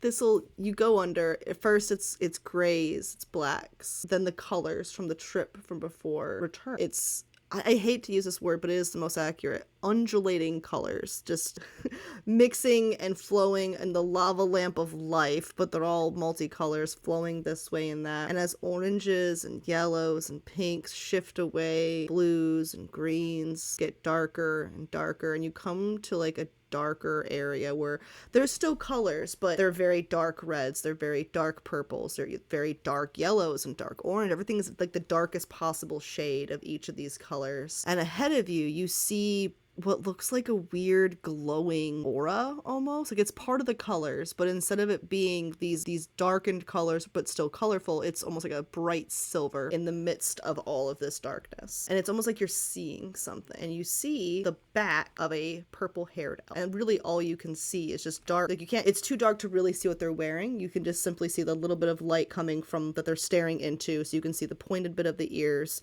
and some purple hair. That's really all you can see. But from that light, you see a hand come forward, and then an entire body comes forward. And from this distance appears to be your mentor. Their hands connect, and everything fades to dark again. And you come to about an hour later in the inn with your friends trying to wake you up. So you didn't. How much tea did you drink? You went out again. I didn't take any shrooms. I promise you. Promise you that. I believe you. Lysandra? Is Lysandra here? I saw her. Is she here? You're the mentor you talked about? No, there's no one else is here, right? There's no one else here, right? Pockets? She looks at Pockets, and Pockets is like, no, she's not here. And this will just like deflates. Did she hurt? You saw Lysandra. I saw her. Shazari leans forward. What did you see? You shouldn't have been able to see anything from the chaos magic. What did you... She's kind of like putting her hand up to your head, like, what did you see? Oh, whoa. Danny's gonna kind of back Cesario up a sec. Some dark smoke comes from her nose as she glares at you. I'm tending to your friend. What did you see, child? First I saw colors. Just bright colors moving in and out, glowing. It was really pretty, honestly. And then the colors got darker. There's dark red. I felt the different colors just made me... I felt scared for a moment. I felt happy, peaceful, and then it went all black, all dark. And I saw someone in the distance. There was a glow. I couldn't tell who it was. It was like a silvery light coming or far off a bit, and there was someone facing the other way. And I did see it was an elf. I saw her ears and I saw her hair. It was the purple hair. It was the worm lady. That's who it was, the worm lady. And then Lysandra was there. She was with the other druid. Or she was the other druid. She it wasn't her. There was both of them were there, and they touched hands, and then it all went black. So they know each other, maybe? I don't know, but it felt like she was here. Shazari gets up and goes behind her bar, digs up a little box, pulls this box out, blows the dust off the top, lifts the lid, and returns back to the table with a small little item wrapped in some cloth. And she goes, I think this may have been left for you. I was told this would happen and someone would tell this same story, and I didn't think it was real, but I held on to it because I've been around long enough to know you just hang on to these kind of things. And she hands you this thing wrapped in cloth. You open it. Slowly. Inside you see the cloak pin that Lysandra used to wear on her cloak. And in the air you hear, "The time has come, little one." Pockets jumps on her shoulder. What does this mean? She kind of grasps it and just holds it to her chest. What does this mean? She kind of talks. She's talking to Pockets. Pockets' eyes are big, and she kind of shows the crew. She's like, this was hers. This was my mentor's. We would jokingly take it from her, but it was her most special possession. What does this mean? She looks at Shazari. Someone in a dark cloak came here. Gosh, it would have been 60 years ago or so, and brought this and said that a long time from now someone would fall apart basically and hallucinate and see this scene and would see this person, and that they would need to be given this clip. She was real cagey about telling me her name or anything, but she said that soon you would be through and you would need this from your mentor. Did she say like that it was her? She was the mentor? Was this Lysandra? She did not say that. She made it seem like she was delivering this on her behalf. Okay, maybe she's here. I don't know. Why would she be here? I don't know what I'm supposed to do with this. Magical, now we need answers. I think Madrill's just gonna hug Thistle. I don't know what the right question to ask is right now, Thistle. I know what the answer is. Thistle is just really unnaturally silent. She's normally not. Pockets is just silent, kind of shaken, you know? Can I quietly, like, while they're being emotional or like while they're chit-chatting, can I detect magic on that brooch? On the brooch? Thistle, sidebar. Was it originally magical? No. Okay. Not originally. Not that she knew of. Gotcha. Alright, Danny, so you're gonna do detect magic? I would like to. Alright, go for it. Bardic inspiration also. What's Bardic? 4? Decent. 16? You can tell that there is much like very easy for you to tell its initial bit, because like with your cloak of protection, it has a very similar charm on it where it gives you an additional point of AC, and it is designed to protect. I would say that an Arcana check might reveal a little more, and you can probably glean that from what you just rolled. There's probably I'll also roll Arcana. Alright. Oh, great. It's just a 12. You think there's maybe something involving the chaos magic woven into it as well? You don't. This'll obviously I hang on to it, but I would attach it to your cloak. I don't know, she did it. There's a protection spell on it. So I would definitely wear it while we're out there. Okay, I will. You don't have to, this doesn't have to be a conversation. And you can just say, I don't feel like talking about it, and that's totally fine. But how are you feeling right now? This is pretty big. I don't know. I haven't really shared a lot because there's a lot of big emotions that I haven't dealt with before. Excited is one of them because I haven't had any clues for years now as to what's happened, where she's gone. So I feel a little bit of everything. Yeah. But this is the first real clue, and it's a huge one. Maybe the collective know more. They must know more. There's a reason why we're here. Mhm. We're talking about prophecies. I mean, Yeah. she knew I'd come, that we'd come. Yeah. Danny's just like real somber looking. Like literally just like struggling, like wants to say shit and doesn't want to say it at the same time. Someone else dropped off that piece of hers. I just don't. This is great, and I want this for you so bad. Like you're one of my best friends, but I just don't want you to get your hopes up just in case we don't know who that other druid is. You did say when they touched hands, shit got dark. I don't know what that means. I'm not saying it's a bad thing. I'm just putting that out there. I'm sorry, but I don't know. I'm not gonna get my hopes up. This is the first, like I said, it's the first time I've gotten any clue as to what has happened, and no one else has. Like I mentioned, there's the brooch was kind of an inside joke between Lysandra myself and Pocket. It wasn't previously, it didn't have any magical properties, so no one else would have like known about it. So it is, I know it's from her, but I don't know who this other person is or who this elf is in my vision. But I'm not gonna get my hopes up. If she's here, we'll find her. We'll find both of them, preferably. We will. It still Yeah. goes back to sewing her cloak a bit and sewing, putting the brooch, place for the brooch. Yeah, there's so many kinds of grief, aren't there? There's the grief of knowing that you've lost something, and there's the grief of knowing that you might. And I think, and I'm sorry that you've both experienced it in different ways over different periods of time. It's okay, man. I got you guys now. Just a big hug We've from got- Pockets, you know.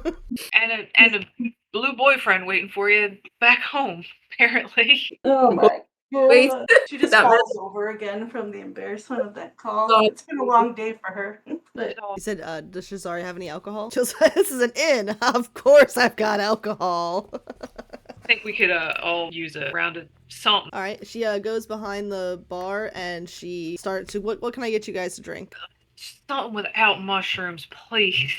Okay, that Your does- whiskey on the you got it I'm sorry, you said whiskey. on the rocks. Okay, Candice, she goes into this a magical ice chest that has these really great cold rocks that hold temperature, like a Scotch rock, basically. And she just loads a glass up with Scotch rocks and then pours whiskey over and says, "Here is your whiskey on the rocks." Thank you very much. My pleasure. I'll How about take the a rest of you? whiskey too. Whiskey on the rocks as Thank well. All right, 3 whiskeys on the rock, and she does that, and she just makes 2 more whiskey on the rocks, quite literally. Sativa just asks for a glass of rocks and pours her own grapple hook into it. And can I get you guys anything else? You can't tell us anything else about that visitor with the cloak? She had ears. He had ears. She had ears. She had pointy elf ears. Purple fucking hair? Or couldn't Dark tell. purple hair. It looked like I could see a little bit at the bottom, but it looked like it was dark purple hair. Yeah. Yeah, Okay. we need to find her. Like, that. Because we know that that means if she was able to come here and she wasn't brought here, then that means that she might have some affinity with the chaos magic. Yeah. And am I correct in thinking the elf that Uspar was talking about with the purple hair and the worm is the same one we were talking about?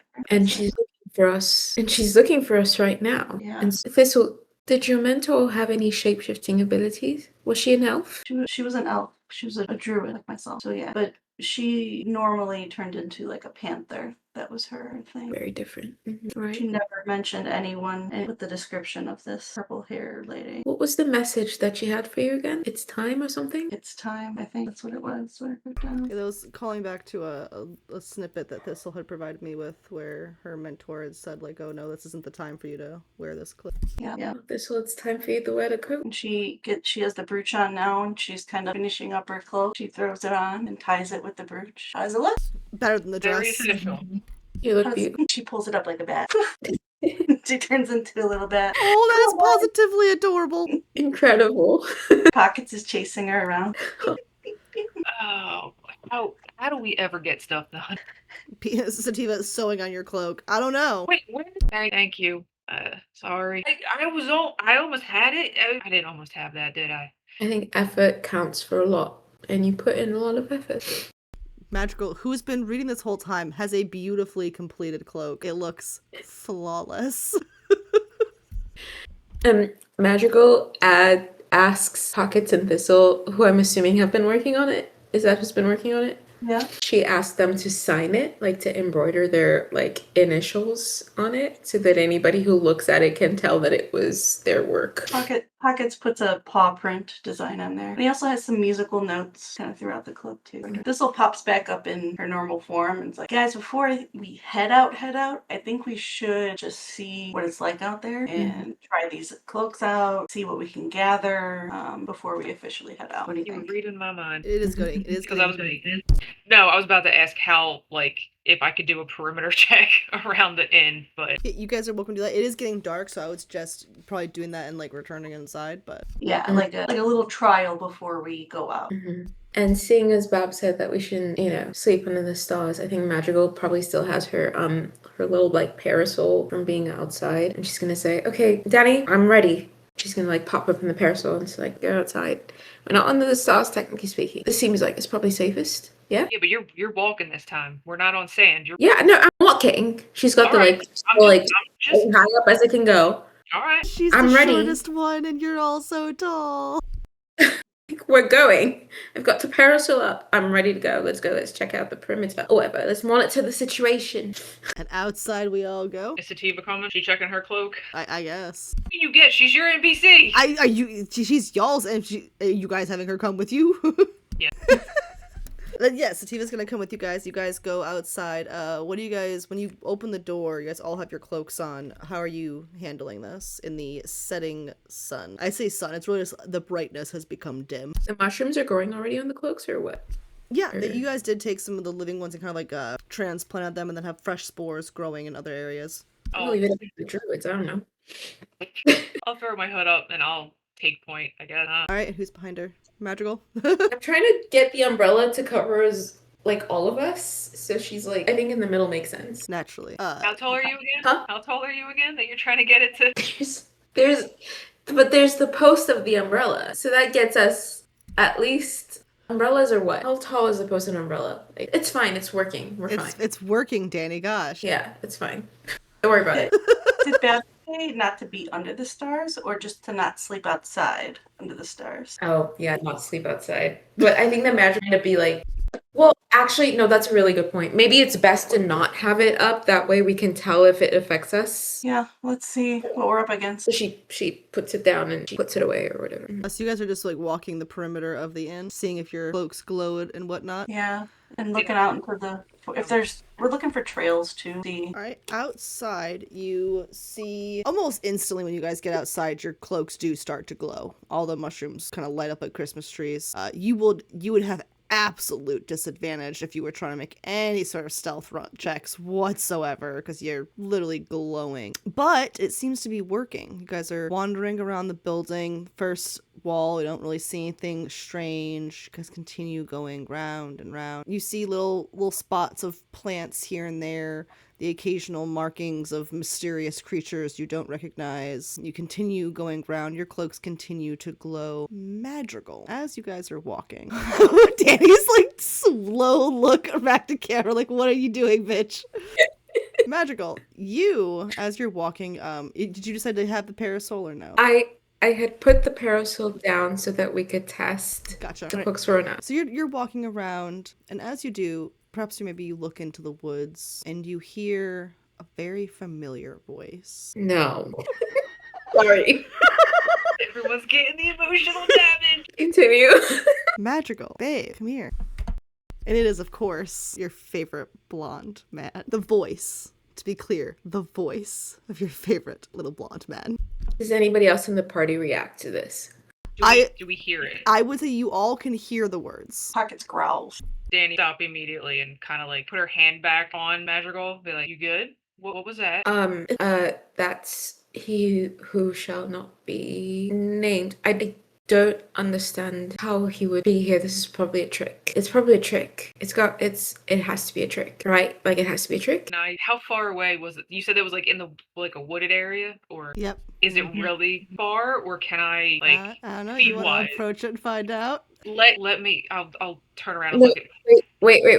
wait, Danny, wait. In this moment, Madrigal is faced with the potential of her friends being in danger versus the idea of this person who like really truly did break her heart, and the fact that she had as much of like a facade that she has put up around like this guy sucked, whatever. We're over it. It's fine. She is faced with the idea of actually encountering this person again. And in this moment, it's like as we all know, she does not do well with open loops, unanswered questions. But she thinks of her friends trying to confront this person, and her instinct is she actually chooses her friends in this moment where she's like, I don't trust this with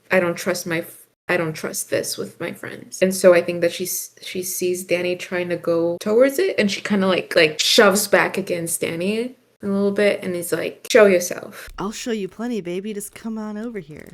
This'll readies her bow. Can I shoot like a starry? I know starry wisp is technically an attack. But it also emits a glow, like a glow within a 10-foot radius. Can I just kind of send it where I believe I hear the voice coming from and see if it lights up anything? Because it also knocks out, like, you can't go invisible in that light. Okay, go for it. Do you want me to like roll? I guess just attack roll like normal, or Let's say we'll do an attack roll just because you're trying to hone in on what you think you're hearing for that area. 16. Right, so you see see your friend reacting to this voice. You're deeply suspicious, not only because you've heard about this man, but he sounds like a creep. You fire off this spell. You're pretty accurate about where you're aiming for, and the spell illuminates a giant area of trees and grass and whatnot, and there is nothing there. Just like some little wisps of mist accumulating on the ground because the darkness is coming. Am I going crazy? Am I going crazy? No, because we all heard it, but I think we should probably get back sooner rather than later. Yeah, things talking to you in the woods in the dark. This is how people die. If you go into the woods, you end up dead. Carl's like, I read a book once about this. Madrill's shook enough. She's just gonna go with whatever her friends want to do in this moment. She's not really thinking clearly at all. Hey, Matt. Yeah. For shits and giggles, piggyback on the way back. Yeah, all right. I'll put the umbrella up. All right, she'll do that. She just puts up the umbrella and is like half-heartedly, honestly. Hey, preferably, Sativa, get in front of me, please. 1, so I can stare at your ass. 2, so I can just stare at you, please. Well, Will reaches behind hold Thistle's hand. Thistle's got her hand and she's like facing backwards. Pockets is facing backwards, just protecting the rear.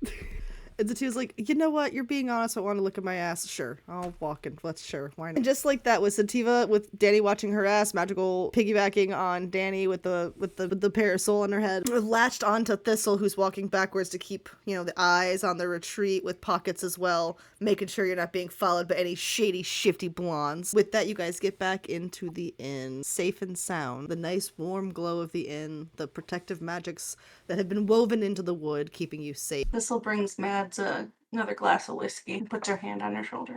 I don't like that you all had to hear that. That you had to hear that. Who the fuck talks to you like that? Well, I can think of one person, but I don't understand why something that is so intricately tied to how I feel about things is something that you would all hear at the same time. It would be one thing if they were just coming from me, that's fine, but I don't understand why you all had to hear that too. I don't like it. I don't understand it, and that makes me like it even less. Bizarre goes, did you guys hear something out there? We did. There are strange creatures that live in these woods. They can mimic any voice they've ever heard before, and they have an ability to know what voice to use on their victim. It's good that you didn't pursue them, but it is alarming because they only use voices they've heard. So if you heard a voice you know, it means they've heard the voice. They will stay in the shadows and listen as adventurers will walk by. If they heard you talking outside, they may have all your voices now. Danny's face is so expressive. I absolutely adore it. It's helpful too. I'm like, is this working? Oh yeah, this is working. Cool. It's okay, Mads. It wasn't him. It wasn't him, but Orlando, I think the last time that we heard anything about him, didn't he have something to do with those art pieces that got delivered when we were back at the inn? And so I don't understand how he would have made it onto the chaos plane. He was a chaotic person, I suppose, but why would they have his voice? What if he used the chaos plane to get to Cozy Cove? Just getting ready to say that. Sorry. Right. Yeah, I suppose he could have. Mads, is he a mage or what is I mean, he was a shit bard, I'll tell you that. shit bird? He wasn't very good at it. Probably had like 1 level of it. And listen, I've had a lot of really wonderful bards who only had 1 level of bard. This man was not one of them. I wouldn't be surprised if he was some sort of mage or, I don't know. He was very manipulative. He was very adept at manipulation. And so it's not entirely surprising to me that he would have tried to interfere with our missions, purposes in the past, as he has, I think. I just really don't like that his voice is being used in this particular occasion, because it means that whoever they are, have information about how to hurt me specifically, and also how to hurt. And they know that I am a liability to you if I'm feeling hurt, if that makes sense. So that means that they probably know him, and I don't like that. Because why would he be here? I'm gonna slap the shit out of my man. Yeah. All right. Well, 1, you're not a liability. 2, hopefully he's dead and whatever mimics his voice tore him to shit. Who cares? 3, if they mimic other people's voices, we should probably come up with a password or something. Yeah, it's a really good idea. As much as I hate to say it, do you want to use Peniapolis? Yeah, it definitely does know about that.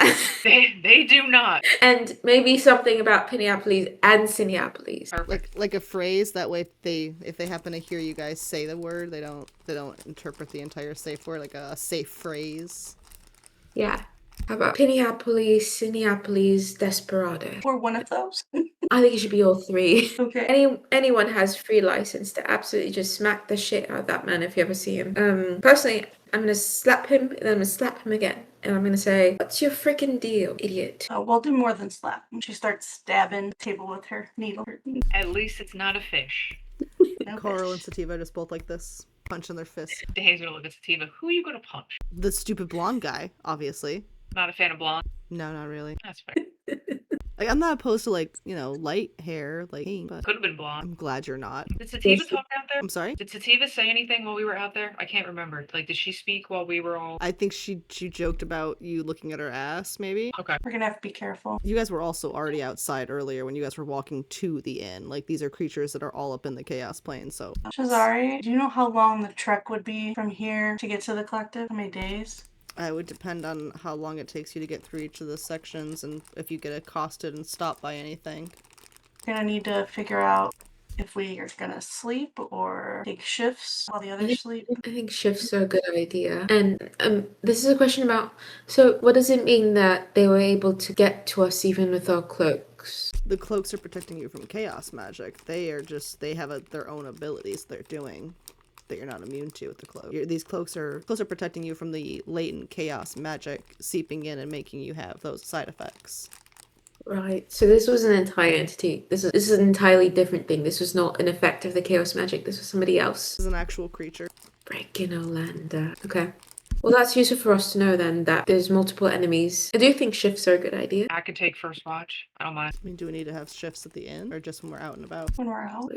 Yeah. I guess we can ask Shazari, do you have any sort of wards on the inn about I'm thinking about like what was our friend at the other inn who had the wards against basically like men being creeps? Oh, Corvaloran? Corvaloran. Watery ass name. Do you have any sort of like ward that you could implement that is sort of like, I don't know if you've heard of Corvaloran, but she had some wards that basically prevented any kind of like violence or harm within the bounds of her inn. Do you have anything like that? I have some basic magics. I have the chaos deterrent to keep the chaos overloads from happening, but I mean, honestly, if anything bad happens here, I'll just bite someone's head off. I am a dragon. This is true. And like the black smoke comes from her nose again. She's like, I mean, it's really easy to like. I know my flame made it seem like it just does portations, but it also does actually kill people. So, Mhm. like, you know, ancient Shazari, dragon. you don't want to come with us? Who's gonna run the inn if I did? Someone's gotta take care of this inn. Otherwise, people won't be able to come here and have a place to rest. Torty! What's up, little buddies? Good idea. Shazari, what if Torty here? What if Torty here What if you did what? I gotta go back and I gotta find a way to get back to my town. You guys forget I'm a mayor. You are a good mayor. I am a good mayor. Thank you for noticing. Shazari, we're the ones that are going to get the Isles back to Roleplay, and I think you should come with us. And we wonder also if you might actually maybe need to come with us. Why do you think It's I not would need to just- come with you? What your heart longs for. What has kept you here truly, aside from just... I'm not the right person to speak on this, to be honest. I'm not. I think that our odds are better with you on our side. And I think that our odds are better with you physically with us, given who and what we will be facing. Zari's kind of like looking down, kind of looks up at you all, eyes lingering on Danny and Sativa looking all super cute and gay together. Kind of, no, I can't possibly fix it. I'm here because this is home for now until everyone wants to go back. Madrigal is gonna step right up, and again, she was not chalant to begin with, but now she's like, now things are extra. She's like kind of crying a little bit. She's not. She's a bit of a mess. If she had mascara on, it would be running. She's gonna step right up to this dragon lady, put her hands right up on her shoulders, and be like, "Friend, I know that I've been a little bit hot on you. You have to come with us. Not just because it would be really, really nice to have a dragon on our side, but also it is incredibly, incredibly obvious that you are yearning with every fiber of your being. It's simply, it has to stop. We've got to do something about your extreme yearning. I'm just putting it out there. We gotta do something about it. So I really do think you should come with us. Truly. Shazari, you can get the girl and go home. I couldn't. If I went again, she'd think I'm attacking again. No, because you'd be with us. I suppose. You attacked her? I may have gotten emotional. Yes. As one does. Sure. Just don't do the smoke thing again. You'll be alright. The smoke comes out. What do you mean? Exactly. I want us to go back, but she won't go. So it's best that I stay here and keep things safe. You know, a lot of times things wash up on the beach, and I help. I make sure that if they're bad, they get gone. If they're good, they get safe. I don't want to bother her. She was so mad last time. I tried to talk to her. I did, but she was so angry. Both said things probably shouldn't have said. And then we'll drag her ass back here. You can't do that to her. She's so sweet and kind and delicate. You can, No, listen to me. also Listen. ferocious, and she could probably kill you. Yeah, listen. That Dude, listen. I'm so tired. I'm so sleepy. I didn't sleep because I was running calculations in my mind last night, alright?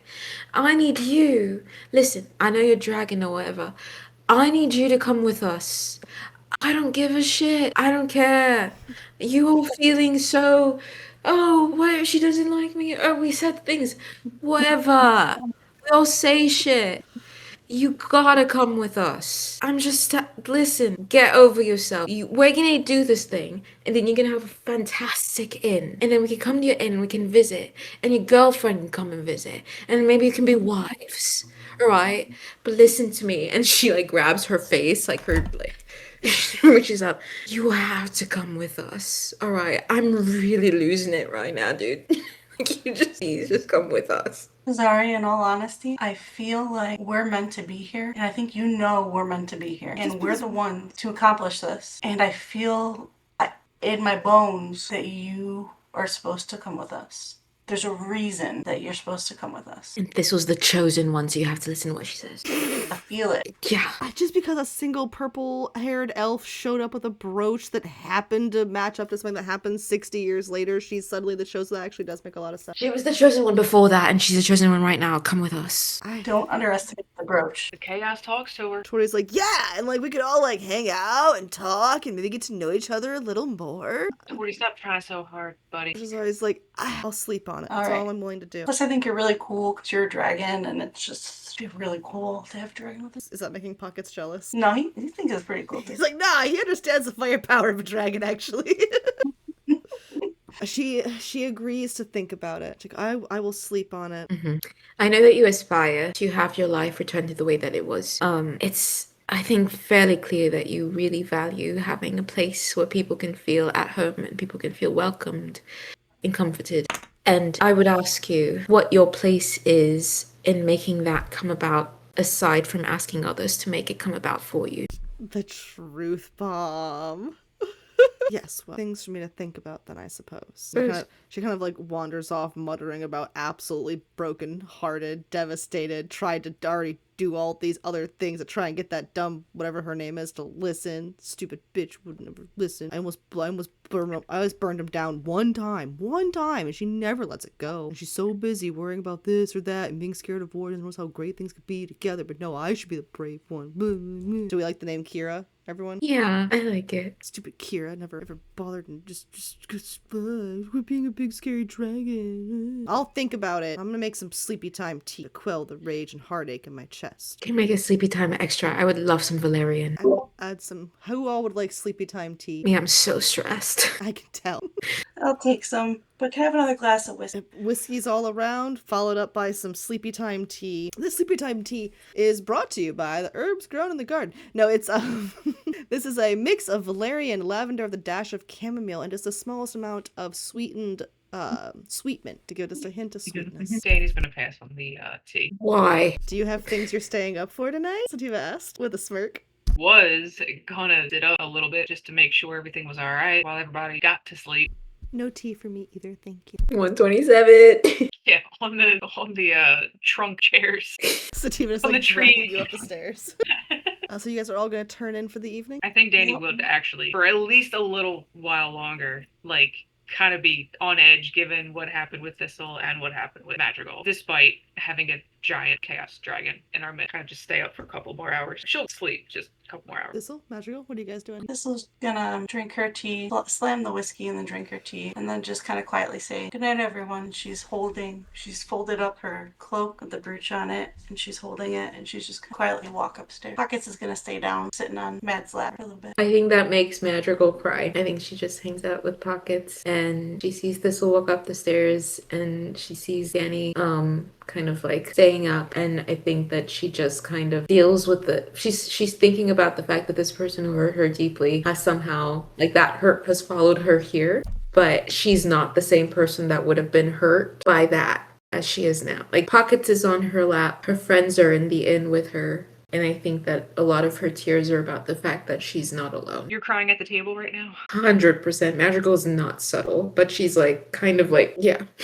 What, are you all right? What do you do? What's going on? Are you okay? Yes, I'm very grateful for you. Well, yes, I'm just very grateful for you, Danny. And I'm very grateful for Thistle. I'm very grateful for Pockets. And I'm very grateful for Toadie. And I'm starting to be grateful for Cesare, and it's just been a big day, but I'm alright. I'm just gonna stay there for a bit and just kind of like chill with Pockets, and eventually she really does think that Pockets and Thistle need to hang out at night, I think, and so she's gonna kind of like pick up Pockets and kind of like waddle up the stairs and like open the door and just make sure that Pockets is like in the bed with Thistle, and she's gonna I think she's also gonna give what's his face? What's my friend's name? The big guy. Otis. She's gonna give Otis a big hug, and then I think she's gonna try and go to sleep.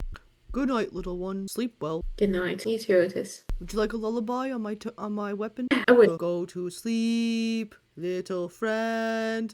I will keep you safe till the end. La da da da. Da da da. Won't let creepy voices hurt you. Thank you, Otis. Appreciate that. Blondes, they are stupid. Wait. It is true. Magical's gonna run back down the stairs and give Sativa the biggest hug of her life. Steve, I'm very grateful. And then she's gonna go back. Oh, I'm grateful for you too, Madrigal. You're awesome. And I like your pocket. Thank you. I told you she was a mess. Yeah, no, she's definitely a mess. You know I'm gonna stay down here with you, right? Yeah, I kind of gathered when you passed on the tea as well. Well, I just want you to be alone, you know? Like, if anything, haven't our friends shown us the importance of not being alone? Yeah. What do you think that thing was out there? Trickery of some sort, probably meant to lure you into the darkened woods when you'd be, you know, have less defenses because of whatever Babs said about being out at night. When we all got separated, I know it wasn't that for that long, but you said you saw stuff. Do you remember what you saw? It kind of gets like a 1,000-yard stare. Like, it's, when you stare into it like that, you see things, you know? I mean, I haven't, but everybody else has. That's why I'm curious. Yeah, it was, at first it was colorful, then it was less colorful, then it was really bright, then it was colorful again, then it got really blue, and then it got really orange, and then I heard Torty. I was like, well, let me follow that guy. He was like, yo, little buddy! No other druids or anything? All right. Are you worried about that? So sorry. Oh. What? What? They cut you off. What were you saying? No, I'm still sorry about that. It's okay. I mean, I get it. It's still early. It's not like you're gonna reach for me anytime there's a giant, scary dragon coming at us, right? Look, my first thought was to try to... To try to what? To use a flame blade to fight a dragon, Danny? Hiding? Nobody else hid. I don't know what I was doing. It's a good thing you're cute. Look, I'm not used to this either. She's gonna, like, scowl and cross her arms. Oh, she's so grumpy. Steve's just like, oh, scritch. You were the only one that gets to touch the hair. Carl looks devastated. Sorry, buddy. I don't think the twigs. I don't trust it. He still looks devastated. Well, now you broke his heart. Good job. He's not going to suggest any more books for us. But if tomorrow we're going to go out and try to track down these mysterious situations, much less convince a dragon to come with us, we should probably get some. So if you want me to go alone, I will. But I am going to go to bed. And now she's fucking torn. She wants to stay downstairs to make sure everything's cool. But she doesn't. She's fucking paranoid of losing Sativa again. Oh, fuck. I think, would it help if Magical sent down an unseen servant to just kind of tap? Here's what Magical's gonna do. Magical's gonna send down an unseen servant. I'm gonna cast it at a second level. And it's gonna come down and it can perform simple tasks that a human could do. What it says is fetching things, cleaning, mending, folding clothes, lighting fires, serving food, and pouring drinks. May I ask if it could also perform the task of, if there is a disturbance, kind of like knock on all of our doors simultaneously or something? Sure, that seems possible. Okay. Because you're in an inn specifically, that seems possible. I don't know if that would work out in the wild, but I think it would work in the inn. Okay, so I'm actually just gonna cast it at a third level because I'm assuming this is a long rest, so it'll get replenished anyways. And it's gonna come down, and it's gonna like kind of tap Danny's shoulder and I guess articulate all of that, be like, I've got this for now. And kind of like shoo her and be like, kind of like give her a little shove up the stairs. Be like, page 127. Right, all right. Bang really hard. I don't know if I snore. Just bang really hard. And I guess if that thing's down there, she'll go upstairs. Here's She'll the thing. knock first. Kind Make of sure like- she's allowed in. So you said you're knocking first to make sure she's decent. Yeah, well, I was gonna say to make sure she's allowed in, but yeah, no, actually, now that you said that. So you're actually knocking? Yeah, Okay. yeah. Sativa's like on the other side, she's like, who is it? It's me. I think Matt said, I don't know, some magic thing down there. Can I come in? You good? Yeah, Carl said he was gonna go down there too, so like we could be alone. I don't. Okay. Oh no, not in a weird way. He actually sent, and she like grabs a couple of books for if we wanted to read together. Oh, all right. Yeah. Yeah, that's fine. Yeah. Gosh, what were you thinking? And she's just wearing What? pajamas, like just regular old pajamas. No purple natty. No, I will say for your benefit though, you do see just a small little snippet of purple silk hanging out from her bag. Like maybe she thought about it before putting on her pajamas. Like she was like, Danny clocks it, says nothing, and just hops in the bed. all right, so everyone is in bed. Down below, Unseen Servant with Shazari and Carl and possibly Tordy are down below, making sure everything seems okay. Eventually, they will get some sleep, and you guys fall asleep another night in the Chaos Plane. That's where we'll end. I was waiting. She took a second, and I was like, "Fuck, what? What?" No, I thought about being really fucked up and like saying we'll end tonight's session right when Madrigal heard the blonde guy's voice, but I was like, I can't do that to us. None of us will sleep for 2 weeks. I can't do it. Man, what a session. Yeah. Blowing out the feels. Damn, Abby. Well, I appreciate you guys playing D&D tonight. It was a lot of fun. I enjoyed it. Thank you all for playing. If you have any stars or wishes, let me know. Thank you. Bye, guys. Thank you, guys. Good night. Bye. Night. Sleep Night. well. And that was the Chaos Crew. We had a really fun session. I don't know. I feel like this was a really good session. Really enjoyed myself. A lot of fun stuff happened. If you have a theory about who the purple-haired elf is, comment it down below. If you enjoyed this video, please subscribe to the channel. Check out the playlist on the screen and check out the past videos. If you enjoyed this world and the characters in it, check out the rest of the tables. They're all playing the same world and they all do intermingle and cause things to happen to each other. But anyway, it's late. I'm gonna go get some sleep. Thanks so much for watching. Go play some D&D. Bye!